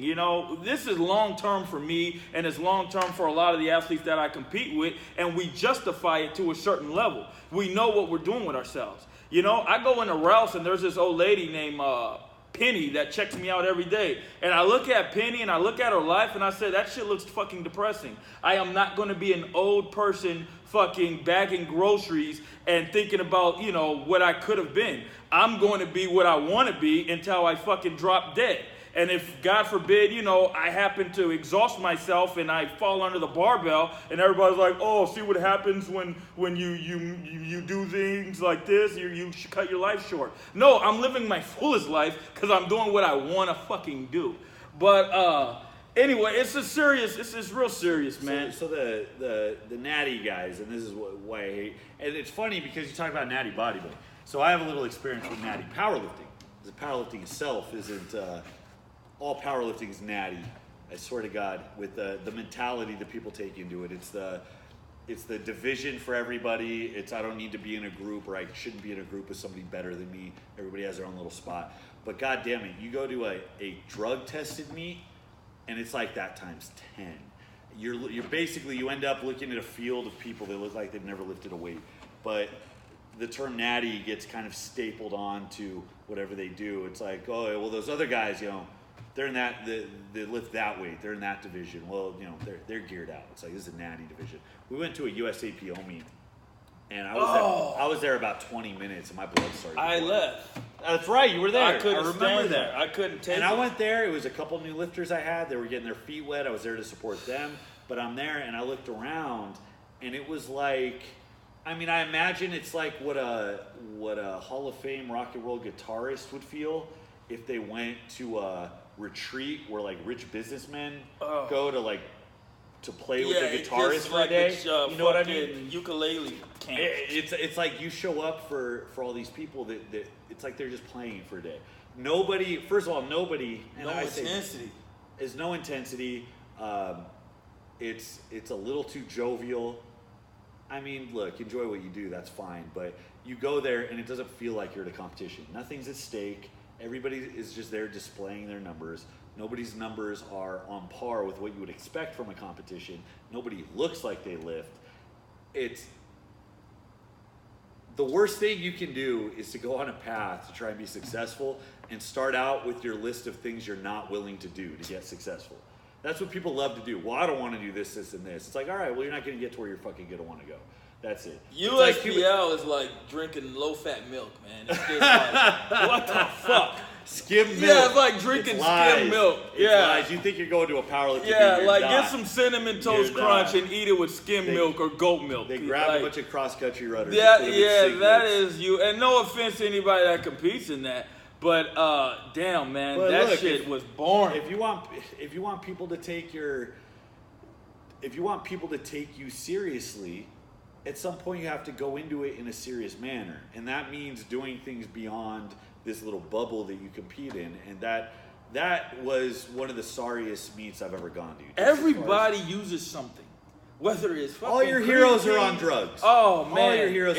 I think that's the ultimate point we're getting to is we know what percentage of the competitive population uses 100%, and you're up against that pushback, the natty crew that wants to believe that they're... It's so funny to me when a famous athlete pops on some shit and people are like, oh, he used to be my hero. I can't believe it. And every year you see somebody else pop. Every year you see somebody else pop. And you guys are so fucking surprised. It's like, listen, okay, baseball, whatever. I play 162 games out the year. I'm putting my body through stress. Or football, I'm playing X amount of games a year. Half the time I'm broken on the fucking field, and now here I'm in a sport where I have to recover. I have to be strong. I got to train. I got to be alert. Okay, so So you're telling me here's a supplement or a compound that's going to help me recover faster, that's going to make me train harder, and that's going to keep me in my sport longer? Why would I not use that? Well, people act like it's a couple bad eggs. Like, oh, it's cheating. It's banned. You're doing it. Like, it's a couple bad eggs. Oh, ruining it for man. everybody. The athletes have fucking voted. Man. You know what I mean? Yeah, the athletes have when fucking Marion Jones popped, oh man, I wish I was in her age bracket. I would have sent her an email to take her out. I was so mad that I was so upset You're when mad that they apologized for yeah, it. that they apologized for it. I'm mad that when Lance Armstrong, it's a funny story because that's actually what turned me. I used to be a natty white knight. And I was honest with myself at some point, which is why I changed my tune, because there was so long where I went where I thought I was the only one doing the shit. I thought I was the only one training seriously. And if somebody came along who was better, bigger, stronger, well, that guy's a juice monkey. Well, that guy takes gear. That's why he's better than I am, obviously, right? That's why he's better. He's big as shit. It's not because he's been in it longer, worked harder, knows more than I do. It's because he's on gear. Right. So fuck that. When I got honest with myself, I realized it was jealousy. And it is. It's very strong. It's just that guy occupies a realm of physical existence that I don't. Pure, it doesn't matter what. He could have gotten hit with gamma radiation. He could have taken a super soldier serum. Oh, he could have love that. nanorobots in his bloodstream reorganizing his muscle tissue. But it doesn't matter. He's bigger, he's stronger, he has a better quality of life than I do. So when I had to get real with that, I had to look at myself and why I had the views that I had. But I remember when Lance Armstrong came out as being, doped up. Well, shocker, right? One of the most dominant heads in a given sport is With taking one something. ball. With one, but he survived testicular cancer. Yeah. But the way he got roasted is actually what turned me around. How do you go in a sport where everybody got their medals taken away because everybody was using, but the best of the best, the guy that did it better than the other guys on gear that were doping, he goes from being an American fucking hero to being blacklisted across the board. I can't believe it. How do you turn on somebody? I can't believe And it. it's like if Russia takes us the fuck over, no wonder, because the Russian government likes it when Yeah. their people are successful. Yeah. The Russian government likes it when their people achieve on a world stage. How did your deadlift represent your country? That is some cool ass shit. You know what I mean? When they support that, and that's one thing I do like about strongman too, is when I see, everybody with the flags, and it's like, wow, their strength is representing, their country. I think that's amazing, man. And you're going to go to the extreme. What do I have to do? Especially in the Olympics. I'm training for something that's going to happen every 4 years. I'm going crazy that I got like 9 months before I get on stage. Imagine these Olympic athletes that got 4 fucking years of training before they can have that one fucking shot for that one fucking medal. And you think he's going to drink muscle milk? Like, get the fuck out of here. People treat it like they're Snively Whiplash from fucking wacky racers, like they're taking shortcuts off the course, or they're throwing fucking spike strips in front of the other racers.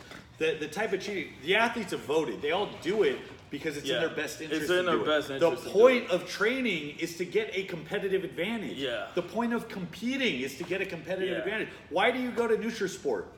Why do you go to GNC? Because you're trying to find something there that's going to make you better. So you have something that's cheap, it's easily made, it does exactly what it says it's going to do.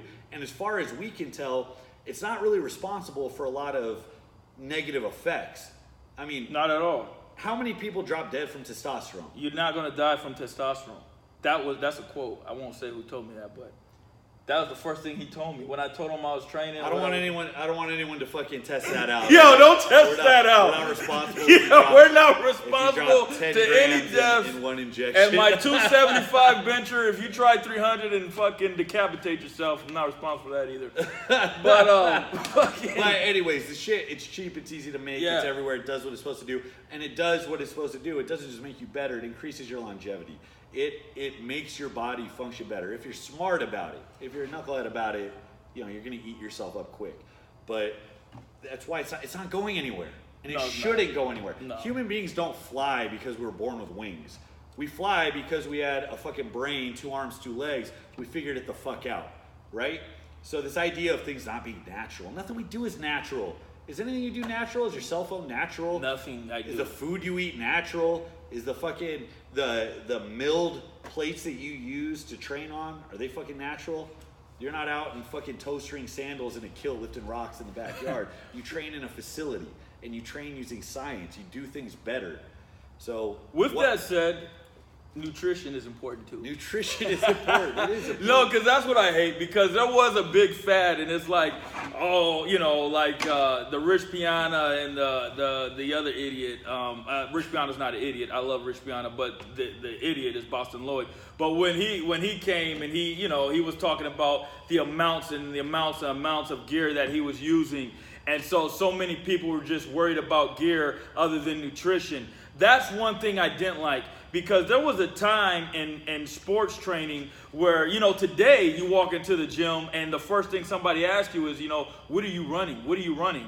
When I came into training, it was like, yo, where's your protein at? How many carbs are you eating? Where's your protein at? Like, where do I need to be to put on, that amount of muscle? And that's where the base of, my muscle and that's where I grew. So you really got to get hold of your nutrition first. Now, you dial in your nutrition, you put in years of training, and then you tell yourself this is something that you want to do. All right, hop that fence. I competed in natural bodybuilding, one, because I wanted to see if I could get through a prep. I wanted to see if I could go through that fire. I wanted to see if I can, I prepped, my first prep when I was a natural bodybuilder was 20 weeks long. And I didn't know what I was doing. It was just pure passion. So I was doing cardio for 20 fucking weeks. I was eating chicken and fucking green beans for 20 fucking weeks, I was doing 4 hours of cardio a goddamn day. That was ridiculous. But I wanted to put my body through the most extreme, point of stress to see if this is something that I really, really wanted to do before I made that decision. I abstained from sex. I had a girl, I abstained from sex. I heard Mike Tyson said he abstained from sex before when he got his heavyweight championship out. I don't want so bad. I was like, well, fuck. If Mike Tyson, who I look up to Mike Tyson, and I was like, if he abstained from all that shit, then who am I not to? And so I did everything. I heard that fucking Jay Cutler will wake up at 2 in the morning to drink a shake. So I said, well, I'm going to do one better. I'm going to wake up at 2 in the morning and I'm going to eat. And then, and I did everything that I knew any professional was doing, before I ultimately put myself in a hospital. But to get through it, and then I said, okay, I liked what I did. I loved how I looked. And now, I'm going to hop that fence and I'm going to do it this way. So I feel like if you are going to jump on gear, then, pay your dues, go through a prep, whether it's strongman, powerlifting, bodybuilding, or you're a fucking high school baseball player, get to the league first, and then tell yourself like, all right, this is what the fuck I want to do. Now I'm going to hop that goddamn fence and, and just be a monster. But you're not going to be a monster before you get into the fight. You got to fight first, and prove to yourself and know that, okay, I'm capable. Which sucks because a lot of people now will jump on this shit and ride it out and plateau, and they didn't really know, how much willpower or drive, they actually had when it just came from passion. And I think a lot of people today really, really rely on gear. I meet these new guys that run gear today, and the extreme amounts of the compound that they're on is unbelievable. And from somebody that's been mentored by I say this humbly, by professionals, it's like I know they're not even using that. So why the hell are you even on that dosage? Who's telling you, who's giving you this information? If you totally just take a step back and understand like what am I doing, how am I training, what do I need to do to get better, and fix that within your training, you'll be surprised at the minimal amounts of gear that you need to use, that's going to continue to carry you. Well, when they're on that amount of gear, because that's what you have to do when you lose sight of how to train to get better. Because eventually it turns into, you don't know how to separate the progress from the gear versus the progress from what you're actually doing. Right. So you go on, hop on a cycle, you get better. So what do you do now? You cycle off for a period of time, resensitize yourself, go back on. So now your strength and your performance is doing this. Well, you can't run a long-term prep cycle, regardless what the sport is, if you're associating your peaks and valleys with whether you're on gear or off. So it turns into this thing where, well, I'm strong. Now I need to stay on. Not only do I need to stay on, but I need to do more to get the same effect, to keep getting better. And then if you go off, well, what happens to your training? How do you go through a training cycle with those same percentages, with those same numbers when the floor drops out? And that's exactly what happens. And you get guys that don't know how to work around that. You get guys that only know same gear, more gear, different compounds. That's how I'm going to continuously get better. And it's a very caveman approach. There's too many people doing it, but that's how you continuously get injured. That's how you hit that wall where you don't know how to get over because you didn't spend enough time training and learning valuable training knowledge that keeps you consistently growing for an extended period of time without the shit propping you up. And I like that, and that kind of segues into what I think is what as far as, because a lot of people, they get their information from other people, especially today. What are you doing? Okay, I'm going to do that. But you don't really know your genetics or what your body can do. So, I think that goes along with getting you a good coach or getting you a good trainer or finding you a mentor in your sport, especially if you want to be very successful in your sport. So, like, if I want to be a businessman, if I want to be a salesman, then I'm going to go off and I'm going to find me a mentor, that was successful in selling what I'm trying to sell. And he's going to hold me accountable and watch, the different practices or techniques that I use to go off to make a sale. So if you want to be a powerlifter, you want to be a bodybuilder, you need to find, one, you either need to go learn, or two, you need to get you a mentor, to say, hey, listen, I want to bodybuild. This is what I'm doing. This is where I want to be. And this is what I think about doing. Where should I be, today? And a lot of coaches today, I think, don't pay enough attention to their athlete. It's more of a, let me just write you a template, do that for a month, and then get back to me. And I think as a coach, for me, and that's why it's really hard for me to train some people, which I would love to do it full time. You know what I mean? But I would have to sit down and actually talk to see, how long you would want to do this, because I'm very intimate with the people that I do train. I learn your body better than you know your body. You know what I mean? I know your body. I build a chemistry with your body, so I know what foods do what to your body, what exercises do what to your body. What, if you're somebody that runs gear or you don't want to run gear, I'm not going to force you to run gear. Gear is a personal choice. So if you come up to me and you want to run gear, I'm going to ask you what you've ran in the past, how you ran it, and what was your reasoning behind it. One, I'm going to ask you that to see if you even know why you're running, what's the reason why you're running it, to see where you're going to be at with where you're trying to get to. So I want to teach, you how to do all those things. And the people that I do train, for example, Tara and I, we've become pretty much training partners now, but, training that woman, I know everything about her body.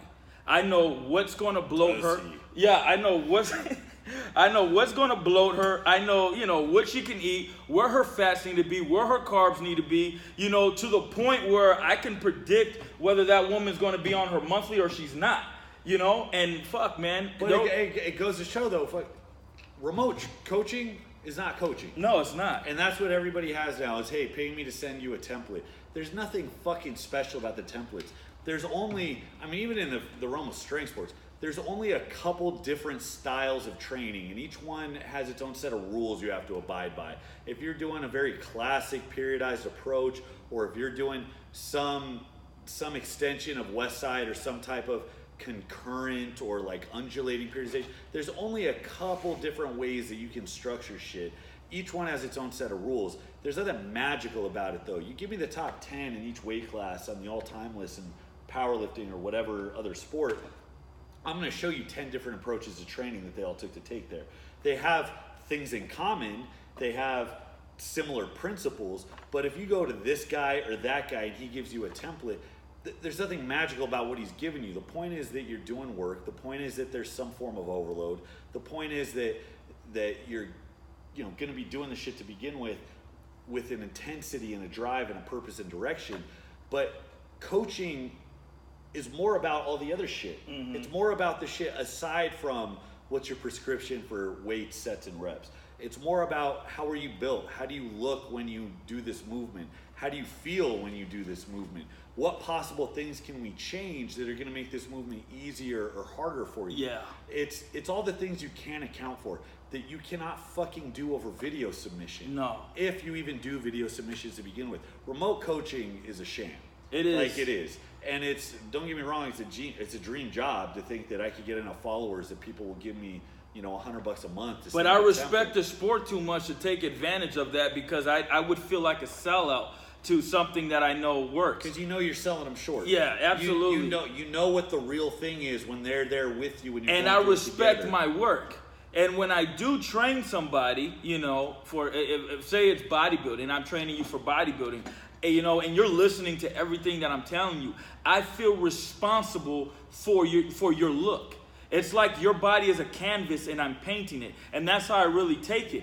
So it's like that body is those muscles are my muscles now. So if you got arms, I got to be there, and I got to make sure that when you're on that preacher curl, you're curling the way that I want you to curl, or your feet are angled the way I want them to be angled on the lying leg curl or the leg extension, that you know how to hit those different angles and you're just not going through the movement.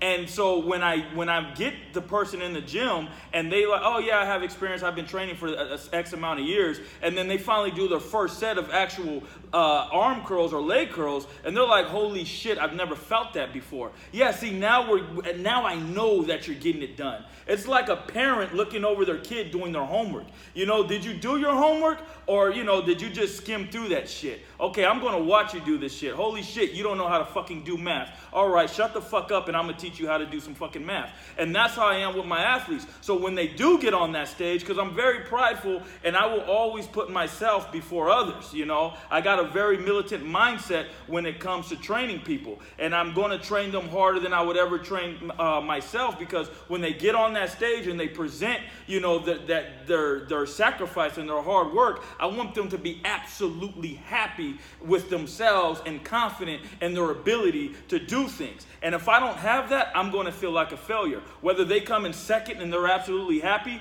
I'm furious, because I know how much more, happier and better they would have felt if they would have took the overall or first place. So I'm already in my head going back to like, what did we do? What happened here that we didn't, our biceps didn't peak the way they did, or, we didn't take the carb load serious. So it's like, you want that in a coach. If you run into a coach, if you're training with somebody, especially bodybuilding, and you cheated on a diet, let's say you're on a diet. I had a dude, man, he was dieting. I had him on a 16-week diet. He was very depleted. And I went into the gym one day and I saw his body and I pulled him to the side. And I was like, hey, dude, you had a fucking rice cake, didn't you? And he fucking said, holy shit, yes, I did. And I said, yeah, I know, I can tell that you had some carbs in you. And I broke it down and I let him know why he was going to lose the show that we were training for. I didn't care how how amazing he looked. The fact that you broke and the fact that you felt confident enough in your prep to go ahead and eat something that was not programmed for you to eat, because we were still going through the fire, lets me know that you think you got it. You think you got it and the prep's not over. So I'm very in tune with the people that I train with. So if you train with me, you really got to be like, yo, Tony's going to be my shadow. When I was with Tara, we were in the fucking hotel. I watched her fucking sleep. I watched her sleep and I woke her up nobody was doing this shit. And I told her, like, fucking girls were waking up, talking to the kitchen. Oh, can you make my eggs? I woke her up, fucking eat that. Okay, go back to fucking sleep. You know what I mean? But that's how I am. Because at the end of the day, I want you to be fucking great. And a lot of coaches today just want to be great. They don't want their athletes to be great. Okay? Nobody knows Mike Tyson's trainer. They just know Mike Tyson. But a great coach is going to know Mike Tyson's trainer. Nobody knows Roberto Duran's coach, but everybody fucking knows Roberto Duran. You got to be humble enough to stay behind the scenes. You got to be like fucking Batman or Zorro, that these guys are training in a cave and then they go out and they're superheroes. But nobody knows the motherfucker that trained Batman. They just see Batman. It. I don't trust coaches that are self-promoters. No, fuck that shit. I can't trust coaches that are self-promoters. You can't. People find you because there's other people who have referred them to you. There's no escaping a reputation with that. And if your reputation's good, it's going to get driven to you. So on that note, let's play a little game, all right? me and Tony are going to, you know what? I'm gonna rip off this little piece of paper and give that to you. We're gonna write out a list right now, all right? And we're gonna write it independently, and then we're gonna compare notes afterwards. I'm gonna have Tony and myself write out what we think are the top 5 qualities that you could find in a coach, whether it's it could be a tennis coach, bodybuilding, powerlifting, strongman, somebody that's gonna take you from point A to point B. The top 5 qualities that you wanna see, something that's verifiable, something that you can prove, a quality that this person has, that you can make a spreadsheet and compare people objectively between each other, because that's what we need. Last podcast we talked about belt systems for athletes. Well, goddamn it, we need belt systems for coaches too. So we're gonna take a second, we're gonna write out this list, and we're gonna compare notes.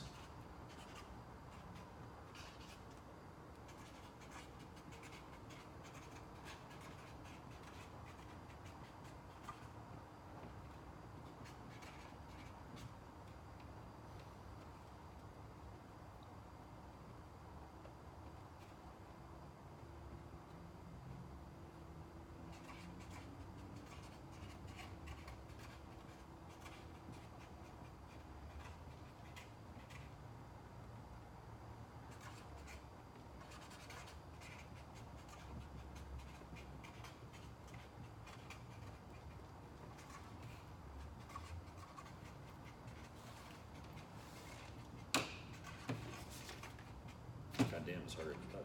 Yeah, I know. It's only like 2 that you need. We probably freaking just like grew Tara's head like 10 times bigger. I'm gonna edit all that shit out. Yeah, don't worry about it. Everything about Tara, I'm gonna edit it out. Oh man, you can keep the part where I told her she's my trainer, the only person I ever trained with. Shit like that shit. That'd be like getting her flowers. That was fun. Man, I think this was longer than the last It was one. long. No, we'll go even longer. There's still things I want to talk about. If I could chop into 2, that'd be cool. Oh, that would be great. I can do that. Mine are more intimate.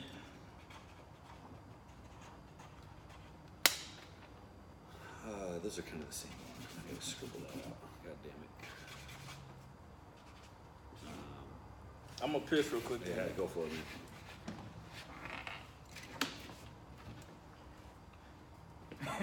If anybody from Ironmongers watches that, they're gonna know exactly who I'm talking about.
Camera's even still recording. Down it is. Well, I think your camera turned off. Yeah, it turned off. Yeah. Are those grandma cookies? Yeah. Get the fuck out of here. Is there peanut butter in there? No, this is the only one. The They're all rest is chocolate chips. chips. Oh. There's chips in there if you want one. No. And Cheetos. All right. Okay, so How about that?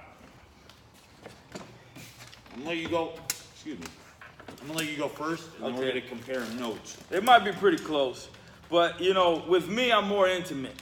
So as a coach, you know, from what I've experienced, I feel like a coach should feel more like a mentor more than anything. But experience, have they done it before? Check their resume. You know what I mean? Look, you've done one powerlifting show and now you can write programs? Or am I getting, you know, a program that your coach wrote for you? Honesty. You know, if you're not ready for something and they put you out there, you know, that's an embarrassment. And one, they don't take themselves seriously either, you know, because I'm putting my work out there and I'm just throwing you out there for what? One thing with, you know, my mentor, God rest her soul, if I told her something that was over my head, she would tell me straight up, Tony, you are over your head. Like, stay in your lane. And I really like that. You know, honesty is a big thing. It's not that nobody's going to hurt your feelings. You know, there's a way to do it.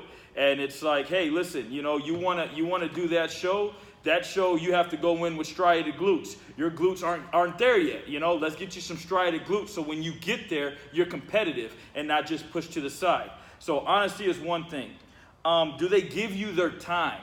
And time is important because you cannot get time back. You know, so you got to really value, you know, your time, you know.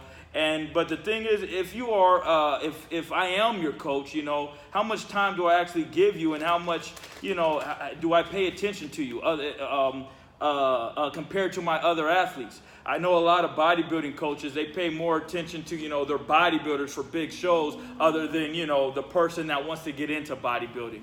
And I think that's sad. You know what I mean? I like the underdog, and I like the guy that's hungry. So I'm going to talk to them just like I would talk to the guy that's doing the biggest show of his life, because I want him to feel that way too. Because ultimately, your first show will be the biggest show of your life, or your first competition will. Teaches you, you know. And when I say teach, I mean, you know, like the history of the sport. You talk to, you know, Alex, and the history of strongman. He knows, you know, every strongman and their competitions and what they've done. And I think that's a big thing. And I think people don't understand, you know, if you're in a sport, you know, it's just like if you go to a job interview. The first thing you're going to do is read it about the job, because they might ask you questions, and you might want to say, well, I know you guys been around for 50 years, and I really respect that, and you've done this, you've done that. Know about the sport that you're getting into. Know the greats. Know, you know, who the Olympians were, or if you're in bodybuilding. I'm always going to make bodybuilding comparisons, so just take it. But, you know who those guys are, how they train, who had the best arms. You know, that's one thing I would do is I would study, okay, who had the best arms in bodybuilding, you know? Yeah, Mr. Arnold was the best, you know, most popular bodybuilder, but he didn't have the best arms in bodybuilding. Whose arms were better than his? Okay, or, you know, boxing, Mike Tyson, you know, who coached Mike Tyson? Who the hell coached Bruce Lee? Like, who made Bruce Lee who Bruce Lee was? What was their mindset? What did they read? What were their techniques? So I always teach my athletes, like, the history of their sport. Or, like, you know, I took Tara to the Gold's Gym, and I'm like, yo, that's Charles Glass. That's so-and-so. He's done this for the sport. He's done that for the sport. Or this guy is this. You see all those pictures up there? You know, that's Linda Murray. She did this for the sport. You know, I want her to know that, because then it makes her hungry. It's like, yo, I want to be there. I want my picture up there. So always know the history of the sport so you can become part of the history, and an ambassador ultimately. And also, you know, I feel this is very important, and especially in a sport where your self-esteem is affected a lot. But I always will motivate, and I always keep any athlete, you know, I will always keep them high. I grew up, you know, with tough love. So I grew up a baseball player. If my swing was ugly, my father would let me know my swing was ugly. We would go to the park, you know, and there were kids watching us, and I'd be striking out against my dad, who's throwing, like, I don't know, fucking a ball I can't hit. He's throwing his, you know, cheese at me, and he let some random kid up and soft pitch it so the guy can hit it and be like, see, that guy can hit it, but you can't hit it, you know, because his swing is this, you know. I would never break somebody's confidence.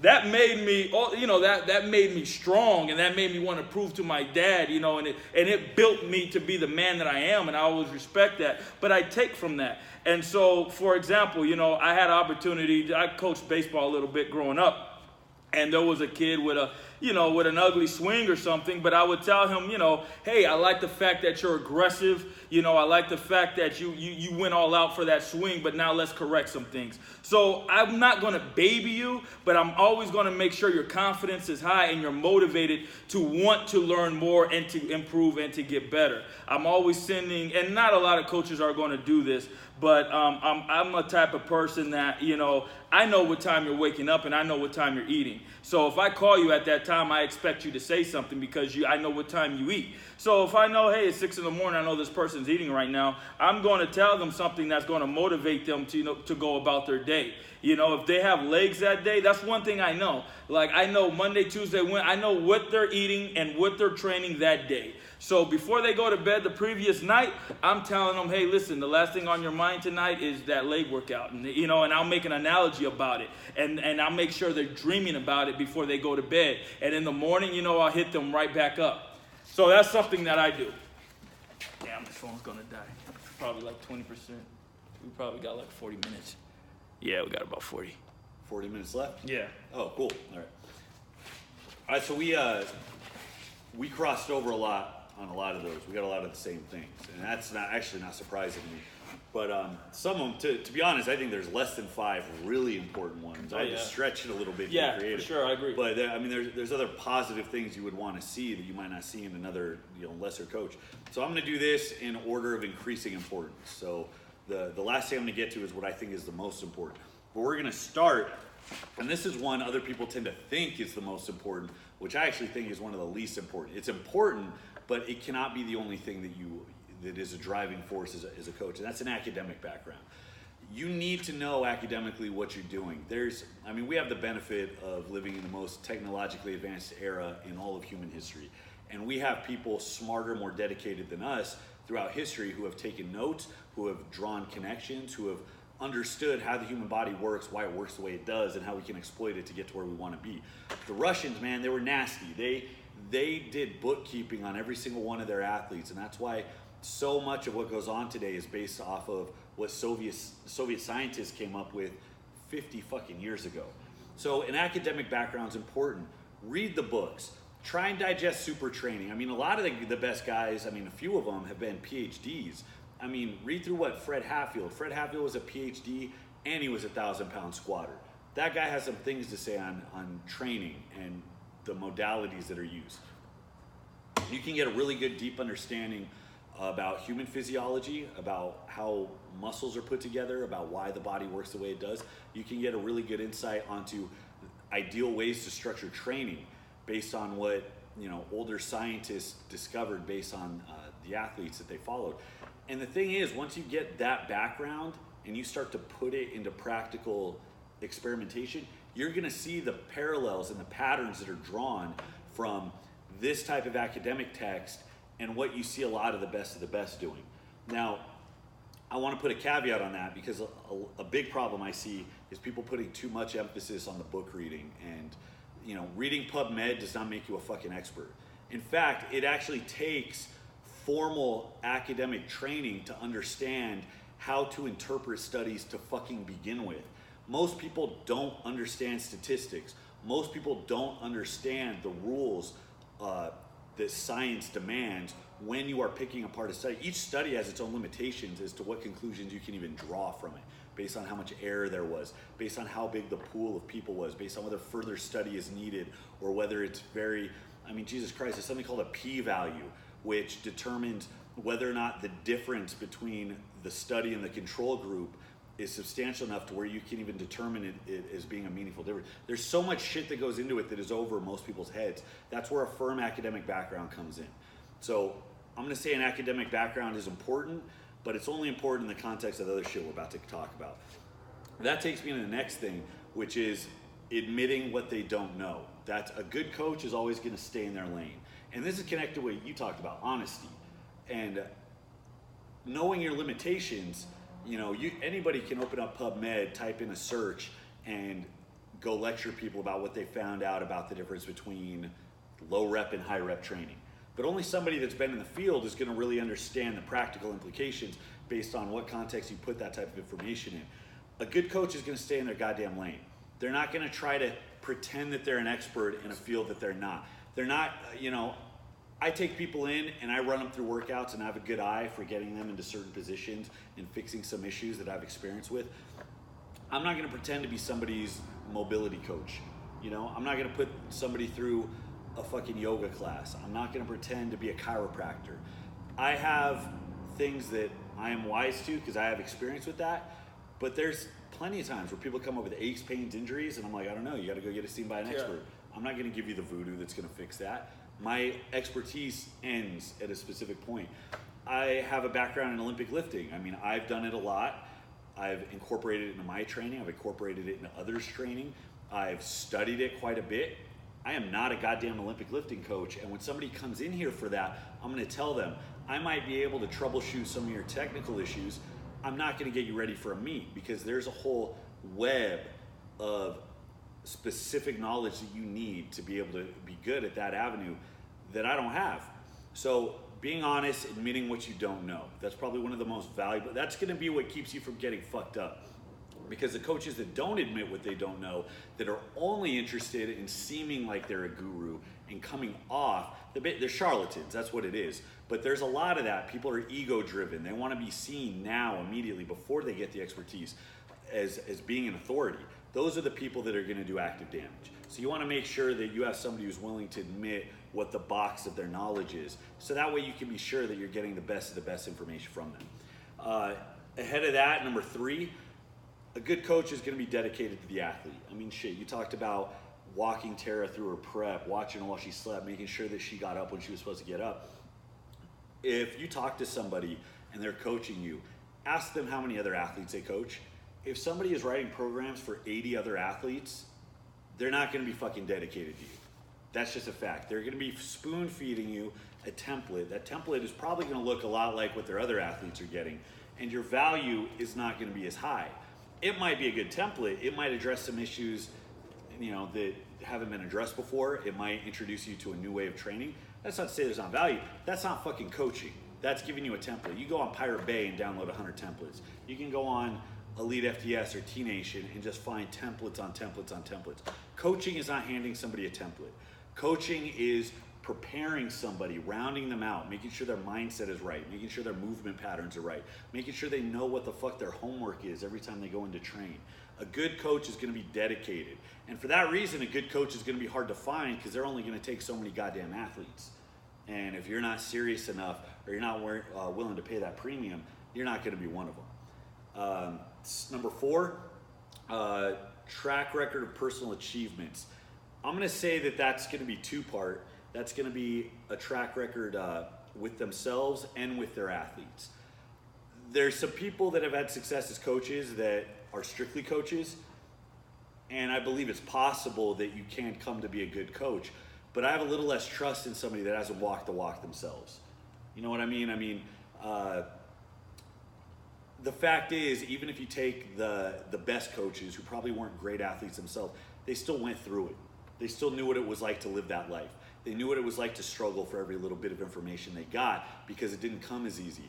The best athletes usually don't make the best coaches. The best coaches usually had to struggle and strain to get good, and that gives them insight onto how to fix a particular issue, how to get around a particular problem.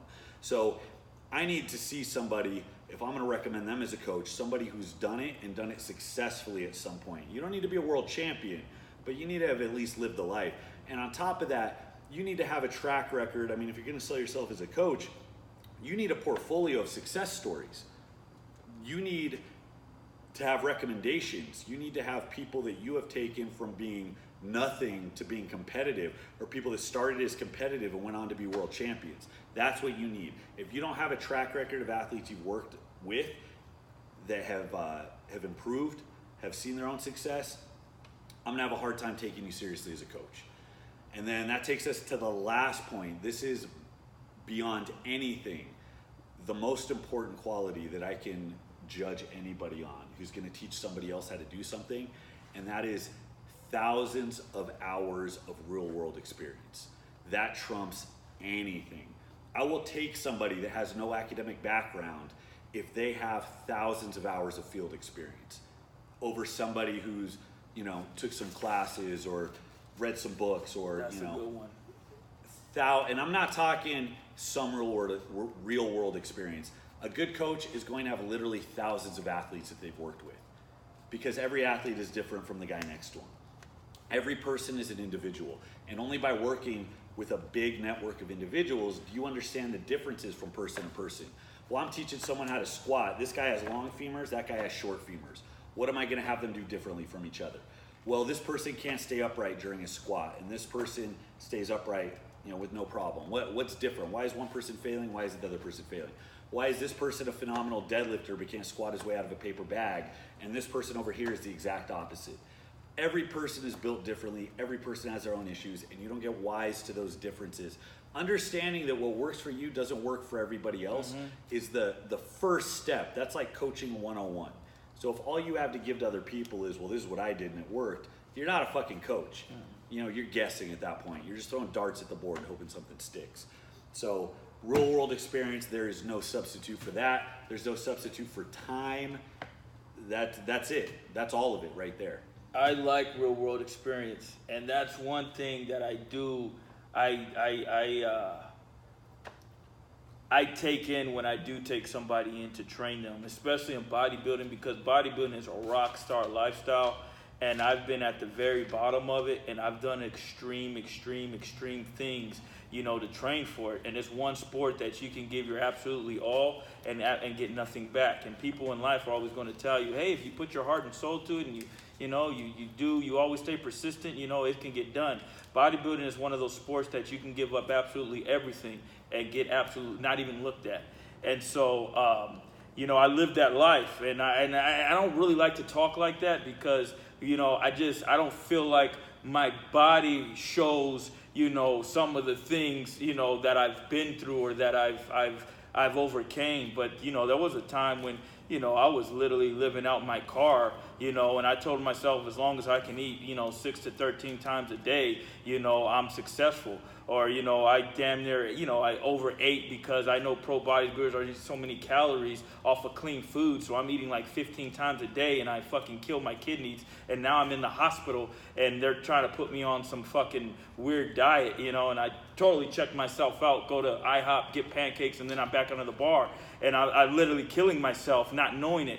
And so when I meet somebody and they tell me, hey, I want to be a professional bodybuilder and that's what I'm going to do with the rest of my life, the first thing I do is I get their life together.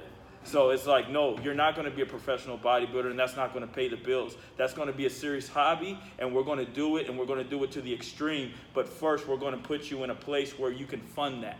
And that's one thing I always do with my athletes, and they can testify to that, is wherever they're at, I make sure that, if they need a career first, let's fucking mentor you and get you a career first and get you the money and teach you how to save money for supplements, save money for food, save money, for shows, and put money away so you can pay your bills and not struggle, and do bodybuilding the fun way.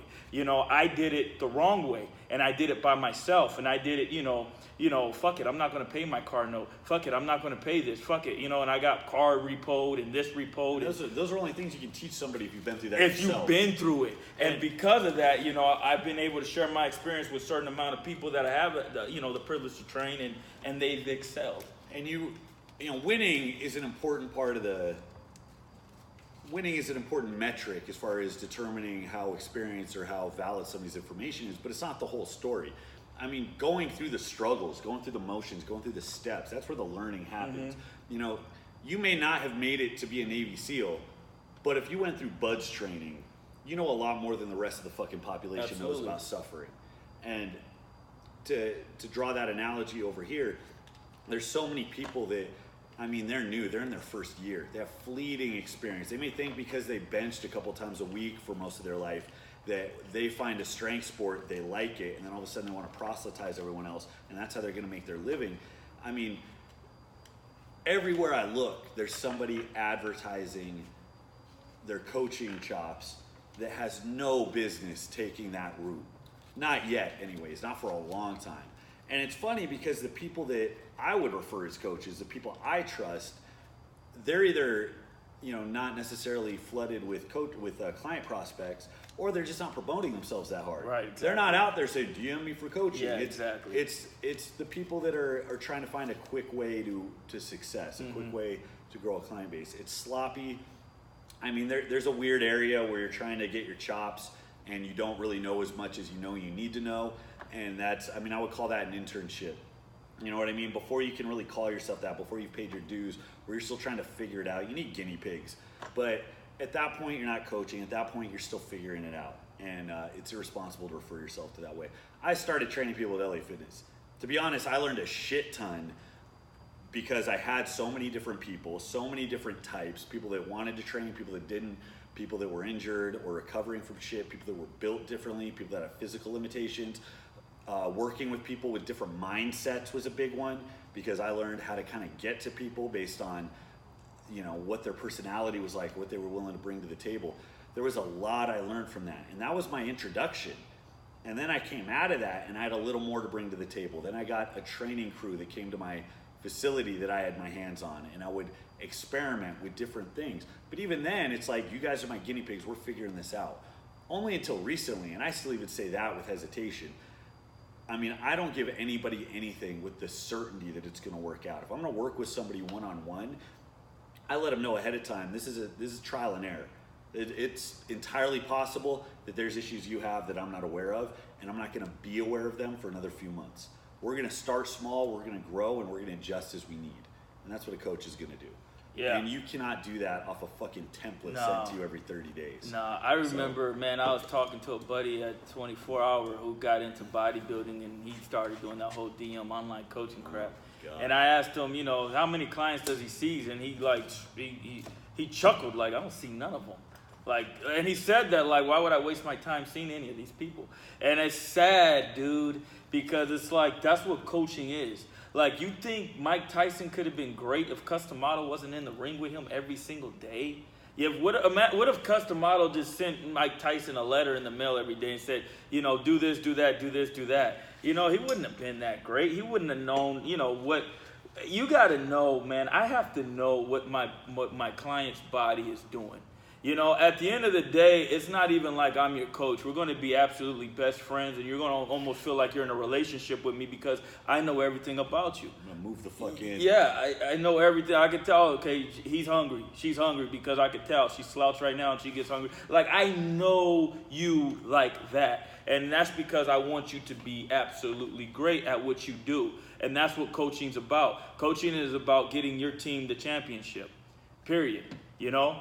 And it's like, it's another, how can I say this? It's another quality you have to be a coach. You know, you have to have, it's like giving. You have to have like a giving it's like heart. raising kids. Yeah, you have to be more invested in their success than in your own. Yeah, absolutely. They're your children. If you don't look at it that way, Then, you attach everything they do, every victory they have, you attach to yours because that's what it is. It's a reflection of the job you did, basically doing damage control, trying to piece all these factors you have no control over, trying to make sure they do what you say, and trying to make sure that you even know what to tell them what to do. It's not enough to have the information. You have to know how to convey that to them in a way that they can take it and execute it. It's a lot of shit, and it does. It takes more, you know, having experience by yourself, it's not enough. It really isn't. You have to be able to understand other people and kind of live for those other people. And I don't even understand how some of you would even pay an online powerlifting coach. Like, how do they even know you know how to pull a bar, get under a squat, or what position is going to work better for you, you know, to move that amount of weight? High bar, low bar, you know, do you even know what that means? Do you even know how to really get under there? Do you know how to break the tension in the bar before you pull it? Like, there's so much things that a coach has to teach a person that you got to be there to show you. Like, I just can't describe this to you over a phone and you're going to get it and get this illustration in your head. There's certain things that I just got to be there and I got to show you how to do this, and I got to look at you to see if, you know, are you moving it more with your butt or your hips, or actually are your legs involved? Like, if I don't know how you could just pay some random person, you know, to send you a template. You know, that's like getting married before you meet somebody. Like, it's like, okay. I understand it because starting out, I mean, I remember what it was like to be lost. I was looking for any and all information. And now we live in a time where people are flooded with information. It makes it fucking worse. What information do I choose? It's paralysis by analysis. Yeah. So you find somebody, you're like, well, they look strong. They look like they've been around. Let me hit them. Oh, okay, well, I'll pay $100 to get a little bit of insight. You know, some people like deferring that. Like, I don't want to have to think about what I'm doing. But yeah, who you pick to put your faith in, I mean, it's a crapshoot because there's a lot more garbage coaches than there are. There's way more garbage coaches than there is, you know, the guys that actually get the stuff done. And the guys that actually, like, get the stuff done, they're just too busy getting shit done. You got to really go out and look for them. But they're out there. And like I said, if I was, then the people that I do coach, they know me. Like I said, I'm pretty much your shadow. Like I'm on you, and that's just because I want you to be great. And you got to really be giving and really have a need to fill somebody else's need and be selfless.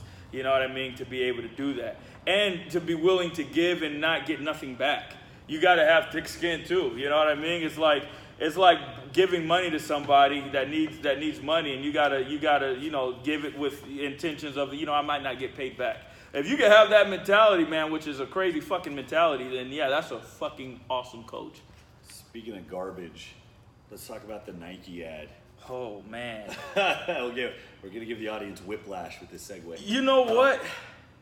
Okay, I'll try to keep it short because I know we're pressed for time, but it didn't bother me either way. And I know when Kaepernick first took a knee, I made a post on Facebook and it caused an uproar and things like that. But at the same time, you can look at it from different aspects and different point of views. And like honestly, from a business point of view and a marketing point of view, I think it was great for Nike to do something like that. And at the same time, the message was positive. It wasn't that we all know what Kaepernick did, and we all know, what the meaning behind it is. But I mean, looking at it, it's like you could have read that quote and been motivated to do absolutely anything. But people look at it and they're like, you know what, screw it. This is about disrespecting the flag, and I'm not going to have it. And it's weird. And it's funny because I think, the flag and everything else it's like a trend. Like all of a sudden everybody, is like this gung-ho, hey, everything's about America and American this and American that. And that's great, man. But it's almost like, it wasn't like that a few years ago. Like, it's like that now, and and it's like, I remember when I first got out the military, my family took me to a Dodger game, right? And they honored an Army Ranger during one of the innings, and, only half the stadium stood up to clap for this man. Everybody else sat down, they ate their hot dogs and their red vines and all that, right? But when the 7th inning stretch came and it was time to sing, Take Me Out to the Ball Game, the entire stadium stood up. So it's like, it's almost like one of those things, like it's you don't really have nothing else going on in your life, and here's something outrage. To get mad at. Yeah, it's fake outrage. It's fake outrage. I get that. Fake outrage. And I saw that because, like, the comment about different perspectives you can have, because it's very meta. You can look at it for what it is or what you think it's supposed to be, but then when you take a step back and look at the bigger picture. So when I first saw it, it put a bad taste in my mouth, and that's not even because I care that much about Kaepernick or the protesting, because instinctively at the beginning when all that shit happened, I remember thinking like what the fuck you guys doing? This isn't helping anybody. This is putting the spotlight on you. You guys, first of all, you're not the 1%. You guys are the fucking 0.01%. And you're talking about the best athletes in the world, multimillionaires that get paid to go play a game, very fortunate to have what they have going on, and they're protesting. It's like, what tangibly are you doing to make the world a better place? So that was a big issue I had back then. And I've heard Kaepernick talk. I think he's an idiot. I believe he means well. I believe he thinks he's standing up for a cause. He doesn't put his words together well. Yeah. So I don't know how his values add up, and I don't know how that's going to mesh in actually making the world a better place. I think it's just, I don't think it's any different than when somebody at the Oscars gets on their soapbox. I think it's like, okay, you got a bunch of people watching you, so now you're going to try to say something important. But, whether it's Matt Damon or Colin Kaepernick, like, I really don't care. So initially I put a bad taste in my mouth. But as I've got more kind of straightened out with what I actually believe, a lot of my patriotism comes from the idea that the government is something that constantly has to be checked, and our society constantly has to be checked. And there's plenty of things that go on that I don't agree with, that I would rebel against if I came face to face with them. So I can understand the idea of saying that shit isn't good enough right now, and we want to put an eye on this problem. I just don't believe that anything real came out of it. Nothing did, unfortunately. Yeah, unfortunately. It takes more than that. Maybe it's because of the approach. Because it's like, hell no, you took a knee on the flag, like, and you want us to do like they shot themselves in the foot, Yeah, right? yeah, Because it's a lot of what happens. You have this fake like binary thing in society where you don't get rewarded for taking middle ground or addressing subtlety or nuance. You're on this side or this side. That's with everything. So there's politics, no compromise. There's no understanding of all the different things that go into it. And social media is the same way. You get attention from polarizing people, from putting them into your supporters or your haters. That's it. So nothing real ever comes out of it because that isn't really how the fucking world works. It's not really how conversations happen when you're sitting next to another human being. You actually give them the benefit of the doubt, even if they disagree with you, that, well, I believe you are intelligent enough and experienced enough to have an opinion. I believe at the very least that you have good intentions, even if I disagree, blah, blah, blah. But social media doesn't benefit that, so it creates this violent discourse between people, and then you end up arguing against the worst possible example of what the other side could possibly be. So everybody's either a bleeding heart liberal social justice warrior or everybody's a fucking Nazi. It's like one or the other. So I think that there was a big reactionary front to Kaepernick and what they all did that hurt their cause, if anything, because it's like, and that's what PR is. That's what marketing is. You have to know how people are going to receive your message. Yeah. It's not enough to make the message. You have to know how it's going to be received. Blocking traffic doesn't send any minority kids to college. It pisses off everybody in traffic, but nobody else. You're preaching to the choir. People that already agree with you. And a lot of it is, You didn't win over a single convert doing that. And and it's desperation, and we're angry now. Yeah, you know what I mean. And everybody's angry, and I've dealt with it, and I've dealt with racism to a certain extent.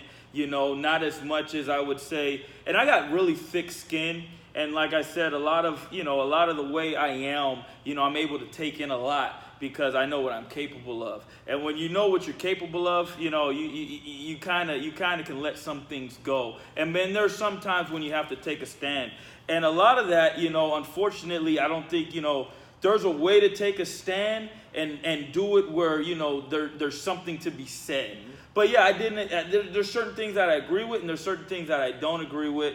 But at the end of the day, like, there's issues in this world. Sure. But it's like, if you dwell on those issues, you're not gonna go anywhere. And I agree with that. I mean, I think dwelling on your obstacles just from a very broad perspective. But there is, and a lot of it too is, I don't know how I can put this. Like, if you got an issue, okay, like say there's because the issue is, okay, so Kaepernick feels as though like there's an issue between, police brutality and blacks. Okay, so we're taking a stand against that. So that's an issue like I would take up with, the police department. Or that's an issue where, I would say, listen, I'm going to fund, or I got an issue with, the way that these officers are being trained. But that's I would attack that. That's a problem with everybody with their soapbox is people tend to think putting attention onto something is the same as finding a solution. Yeah, it doesn't. You doing a fun run and wearing a bracelet against childhood cancer, that's great. But bring awareness to that. Bring awareness to autism. Bring awareness to whatever. It doesn't fix it. Yeah, because we're aware of it. We're aware of it. And people don't care, obviously. You need a problem and a solution to fix that problem for what you do to really matter. So everybody has a soapbox nowadays, and it's easy when you have tens of millions of people watching you and say, "Oh, I'm going to take a stand." Well, what did your stand do? What was your stance against racism? Now, it's frustrating at the same time when you experience it. Because it's like, you can look at something and I can give you an opinion about it. And it's like, okay, all that makes sense. And we're not saying, it's just, hey, listen, every run-in I've had with the police has been great. So there's something that you guys are doing with your run-ins that you're doing wrong. You know what I mean? So everybody's experiences with the situation is different. And the problem is, I'm giving you my opinion about the experience. You're giving me your opinion about the experience. And we're not agreeing. And it's causing this friction. So it's like, it's a situation that's never going to get resolved. because I can say, you know, my opinion, I can say like, yeah, heck yeah, there's a problem with it. And then, you know, but hey, if you act accordingly, nothing's going to happen. Well, now you're telling me I have to act a certain way when law enforcement's around and I can't be myself and I got to be this. So there's always going to be an argument. Yeah. You know, there's always going to be an argument. Absolutely. And I mean, to talk about the ad specifically, so I saw the ad in the Dugout Cabernet, and the first thing I took the ad for what it was, which is a message that, you know, and it was his face, and it said, believe in something, even if sacrifice everything. And that put a bad taste in my mouth for two reasons. One, because it was obviously pandering to, you know, Nike's probably biggest customers. You're talking about young black kids, right? Yeah, of course. So who are very likely to be Kaepernick supporters or whatever. So right there, you're playing identity politics. So Nike started to play that game. I don't like it that much when In-N-Out or Chick-fil-A does it. I don't like it that much when Nike does it. So I thought that was dumb. And then on top of that, I saw them suggesting that Kaepernick sacrificed anything. The guy has millions of dollars in the bank. He's a pro NFL player. His infamy, I guess you would call it, or the fact that he's well known because of this issue. I mean, how much money did Nike pay him for that ad? The fact is, Colin Kaepernick is a very rich individual. He lives a very good life. To suggest that he sacrificed anything because he's not in the NFL, I mean, before this shit happened, wasn't he on the bench? Yeah, he was. I mean, mean, he's a great NFL player, but yeah, the brother wasn't Yeah. starting. And then he decided to take this So stand. on the surface, I looked at it and I'm like, this is stupid. Then I saw the shitstorm happen and my mind started working. And I'm like, all right, Nike's a big goddamn company. The people that put these ads together make shit ton of money. Well, they don't go in ignorant. They know what the fuck they're doing. So they're in the war room. They're putting this thing together. we can bank on this. What are the odds that they did not know that the shitstorm was going to happen? That they did not know they were stirring a big cauldron of shit? And then it makes perfect sense. They did this specifically to stir the shit. Because when was the last time you've seen the Nike swoosh as often as you've seen it this week? Here you got. So you said earlier. They timed it perfect. It was a brilliant business. It's about move. to be football season. You know what I mean? Here's football season. Like, I know they planned this, you know, and just like, hey, you know, I'm gonna drop this, you know, when it's time. And that's what they did. Like I said, it was a brilliant ad campaign. It's a brilliant, but market business-wise, it was perfect. Nike doesn't give a fuck about people sacrificing things for their beliefs. No. They use child labor, for God's sake. Yeah, so, but that's how the world operates. So they see that and it's like, okay, now it's time to act. Now I'm always going to support Nike, and it's Nike, and let's take a stand. But at the same time, it's like, yo, people bank on other people's misery.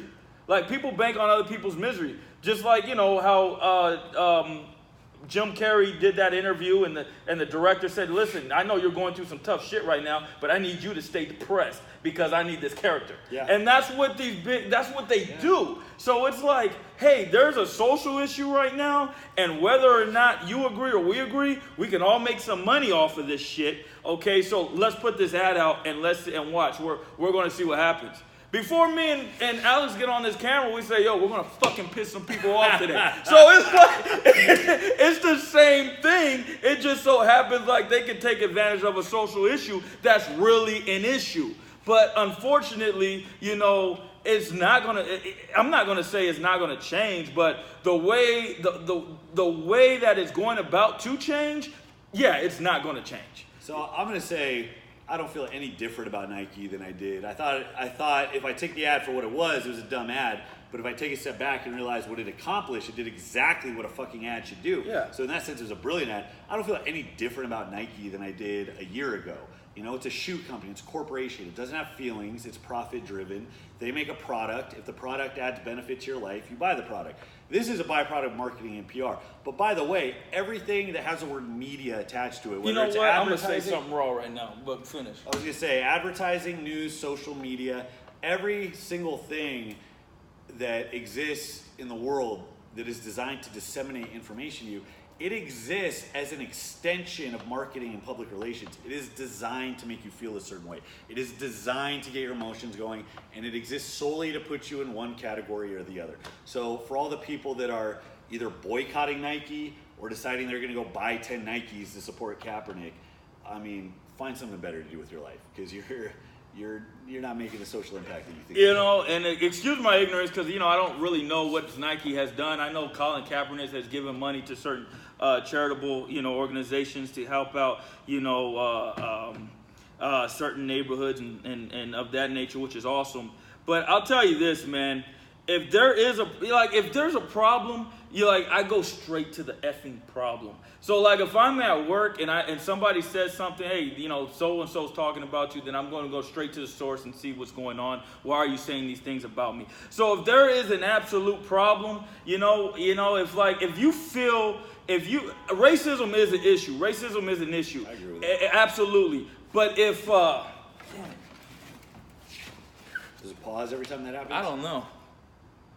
What do you got? We probably got like 5%. it's 10%. Oh, okay. We're good. Yeah. I think we're about to wrap it up. Yeah, we'll wrap it up. So keep going. But this is going to sound crazy, man. But it's almost like how, you know, Muhammad Ali took the Vietnam War when they drafted him. Like, when I see Nike, you know, go do a ride along with the police department if you think there's a problem with police brutality. Somebody from Nike, okay, the CEO, you really want to take a stand against police brutality and go out there, put a vest on, go out there and hold the cop accountable. Or go chill, you know, go to a neighborhood, go to a hood, go to some place where, you know, the statistics say that most police brutality stay here, and go sit your ass there and make sure it doesn't happen.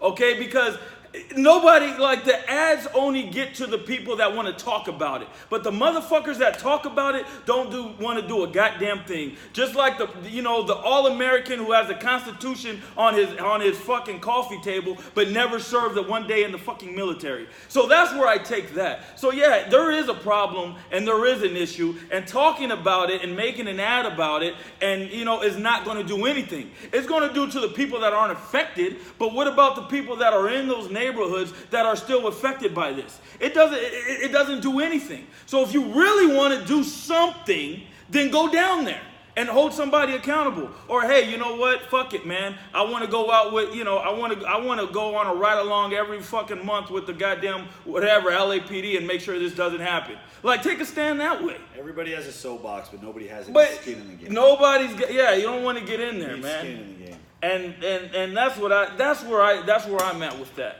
I think it just opened and closed. That's all right. But that's where I'm at with that, man. It's like, fine, fuck it.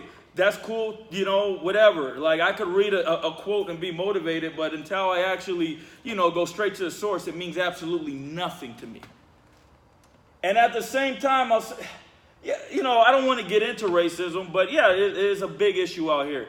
And it's always been an issue. It's always been an issue. There's just certain events that take place now that give people the confidence to come out and say it, you know, behind a screen or behind a keyboard, but not to really nobody's face. Just like this, there's an issue, but what are you really doing to deal with it? Like, go out there and effing deal with it, or get into politics, or, you know. You have to know how to play the system, because it's all a system that people are contained in, and you have to know how to pull the strings. You have to know how to talk to congressmen, and you have to know how to talk to departments, and you have to know how to bridge communities and organizations. But nobody's going to do that. And it's not an easy thing to do. Because they just want to piss you off. Yeah. They want to piss the person off that has absolutely nothing to do with the situation, but just has an opinion. Like, no, go straight to the source. If you want to make some type of change, and like I said, go to the source. Is he leaving?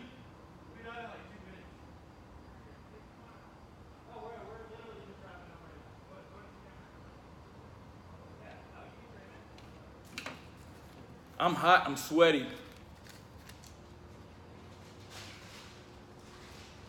I mean, dude, I could go into how I think police are trained. You know what I mean? I don't think they get enough good training. I think their training is weak. I think it's very watered down. I think you need, a certain amount of experience before you can even apply to be a police officer. A lot of these people that become police officers, don't have life experience. Never been in a fight. Never been punched in the nose. Never been spat at. They have absolutely no life experience. They have, I don't know what I'm going to do out of high school. Here's a great job. Let me sign up. Let me just do it. Somebody told me, and I haven't confirmed this yet, somebody told me that they have an IQ cap for police officers. I don't know if that's true. No, or that's not. bullshit. Yeah, that's bullshit? I think so. Yeah. I have no way of confirming it. Yeah. But I heard that, and I don't know. I mean, if you want, it makes sense if you want a group of people that are gonna fall in line with orders. That makes It's sense, like, but I don't know if dude, that's actually the way it is. cops deal with the same shit everybody else deals with at work. They deal with, you know, a boss they can't stand.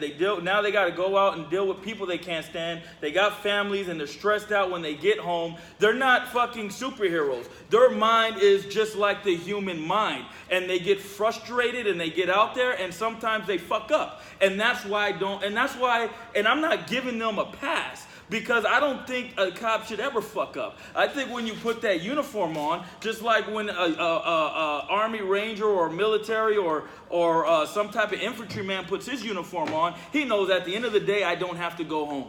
But see, the police department teaches you at the end of the day, you got to do whatever you have to do to go home. And that puts fear in somebody. That's training fear in somebody. And I don't like that, man. And it's like, I think there should be a certain amount of military experience and what you've done in the military before you could be a police officer. If you look at some of these shootings, you know, it's like, you know, how many bullets does a gun hold and how the fuck do you shoot somebody 26 goddamn times? Do you guys even train? You know, it's like the training got to change, absolutely. You know, I try to be a police officer and I went through the department and as I was going through it, I hated it.